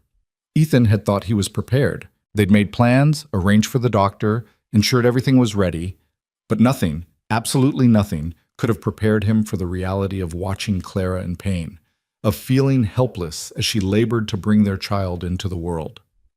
The doctor arrived with his usual efficiency, and the midwife who'd delivered half the babies in the territory took control with practiced calm. They banished Ethan to the kitchen where Jack sat with him, drinking whiskey and telling stories to distract from the sounds coming from the bedroom. First baby's always the hardest, Jack said. But Clara's strong. She'll be fine. You don't know that. I know she survived losing you, survived losing Samuel, survived building a ranch from nothing while every man in the territory told her she couldn't. She can survive this. Jack poured another drink. Have some faith, boy. It was nearly dawn when the cry came, thin and outraged, and the most beautiful sound Ethan had ever heard.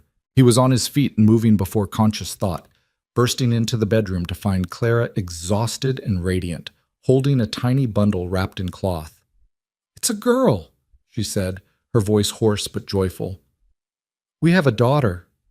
Ethan approached slowly, almost afraid to breathe, and looked down at the small red face of his child. She was perfect, impossibly tiny, impossibly real, impossibly his. Can I hold her? He asked. Clara handed over the baby with careful guidance, and Ethan cradled his daughter with the kind of reverence usually reserved for sacred things. She weighed nothing and everything. She was fragile and fierce. She was hope and possibility, and the future made manifest. What should we name her? Clara asked. They discussed names for months, running through family names and meaningful choices, never quite settling on the right one. But looking at his daughter now, Ethan knew. Grace, he said. For the grace we were given. The second chance we didn't earn but got anyway. Clara's eyes filled with tears. Grace Bennett Cole, it's perfect. Grace opened her eyes then, dark blue like all newborns, but with a hint of Clara's shape, and Ethan fell in love for the third time in his life. First with Clara at 16, then with the woman she'd become, and now with this tiny person who represented everything they'd fought for and everything they'd built together. The months that followed were chaotic and exhausting, and more joyful than Ethan had imagined possible. Grace was demanding in the way all infants were, requiring constant attention and care. But watching Clara with their daughter, seeing the gentle competence with which she handled motherhood, Ethan fell in love with her all over again. They settled into the rhythms of parenthood while maintaining the ranch.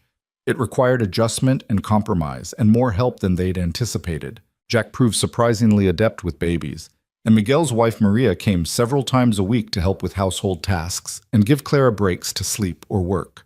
The community rallied in the way small communities did, bringing meals and baby clothes and endless advice. By the time Grace was 6 months old, crawling and babbling and developing a personality that was equal parts Clara's determination and Ethan's quiet strength, they'd found their balance. The ranch operated smoothly under their combined management. The partnership they'd built proved resilient enough to weather the stress of new parenthood, and the love between them, tested by time and distance and pain, had grown into something deeper and more enduring than the passionate romance of their youth. It was on a cold February morning, almost exactly a year after Clara had told him she was pregnant, that Ethan woke to find her watching him with an expression he couldn't quite read. What? He asked sleepily. I was just thinking about how different everything is from a year ago. From 2 years ago, when you first came back. Clara reached out to trace his jaw with her fingers. We've built something remarkable, haven't we? We have. Ethan caught her hand and kissed her palm. Though mostly you built it, I just helped. That's not true. This is ours. Equal parts, equal work, equal everything. Clara paused. I never thanked you properly for coming back, for fighting for us when it would have been easier to stay away. You don't have to thank me for choosing what I wanted most. Maybe not. But I want you to know that I see it. I see all the ways you've changed, all the ways you've proven yourself. You're not the boy who left anymore. You're the man I always believed you could be. The words settled into Ethan's chest like a benediction, healing wounds he'd carried for years. He pulled Clara close, careful not to disturb Grace sleeping in the cradle beside their bed, and held his family with the kind of gratitude that defied words. They'd come so far from that first confrontation by the creek, from the anger and pain and broken trust. They'd rebuilt something beautiful from the ruins of what could have been. And now, watching the sun rise through the bedroom window, Ethan understood that this was what his father had wanted for him. Not the ranch or the land or even the reconciliation with Clara specifically, but this, the peace that came from making better choices, from learning from mistakes, from choosing love even when it was terrifying. The seasons cycled on. Grace grew, taking her first steps as spring arrived again, speaking her first words as summer bloomed. They talked about having more children, expanding their family as they'd expanded their ranch. Clara's operation, their operation, became one of the most successful in the territory, and other ranchers began seeking their advice on breeding programs and land management. Richard Calhoun eventually sold his holdings and moved east, his financial problems finally catching up with him. Ethan and Clara bought several of his parcels, further consolidating their position and ensuring their children's future security. It felt like justice and mercy at once, Calhoun's failure becoming the foundation for their continued success, but without the vindictiveness that could have marked the transaction. On their second anniversary, Ethan took Clara back to the creek where they'd been married, leaving Grace with Maria for the evening. They walked the boundary that had once separated their properties and now united them, watching the water flow and remembering all the conversations that had happened in this space. "I love you," Ethan said, the words as true now as they'd been 2 years ago, 10 years ago, for as long as he'd been capable of the emotion. "Thank you for taking me back, for giving me the chance to be better." "Thank you for taking it," Clara replied, "for becoming someone worth coming back to." They stood together as the sun set, two people who'd survived separation and loss and the weight of their own mistakes. They'd built something from ashes, not just a ranch or a marriage, but a life that mattered, a legacy that would outlast them, passed down to Grace and whatever other children they were blessed with. Ethan came home to settle his father's land and found the widow who'd once stolen his heart. But that wasn't the whole story. The whole story was that he came home broken and left whole. That he found not just Clara, but himself. That together they built something that transformed both of them into people they'd never imagined they could become. The past no longer controlled them. It had shaped them, taught them, made them stronger and wiser, and more careful with the gift of love. But it didn't define them. What defined them was this: the choice to stay, to build, to love, with full knowledge of what it cost and unwavering commitment to pay the price. As they walked back to the house where their daughter waited and their future beckoned, Ethan understood that this was grace indeed. Not the absence of mistakes or pain, but the opportunity to rise above them, to become more than the sum of their failures, to come home, truly, finally, completely home, to the only place that had ever mattered, to each other.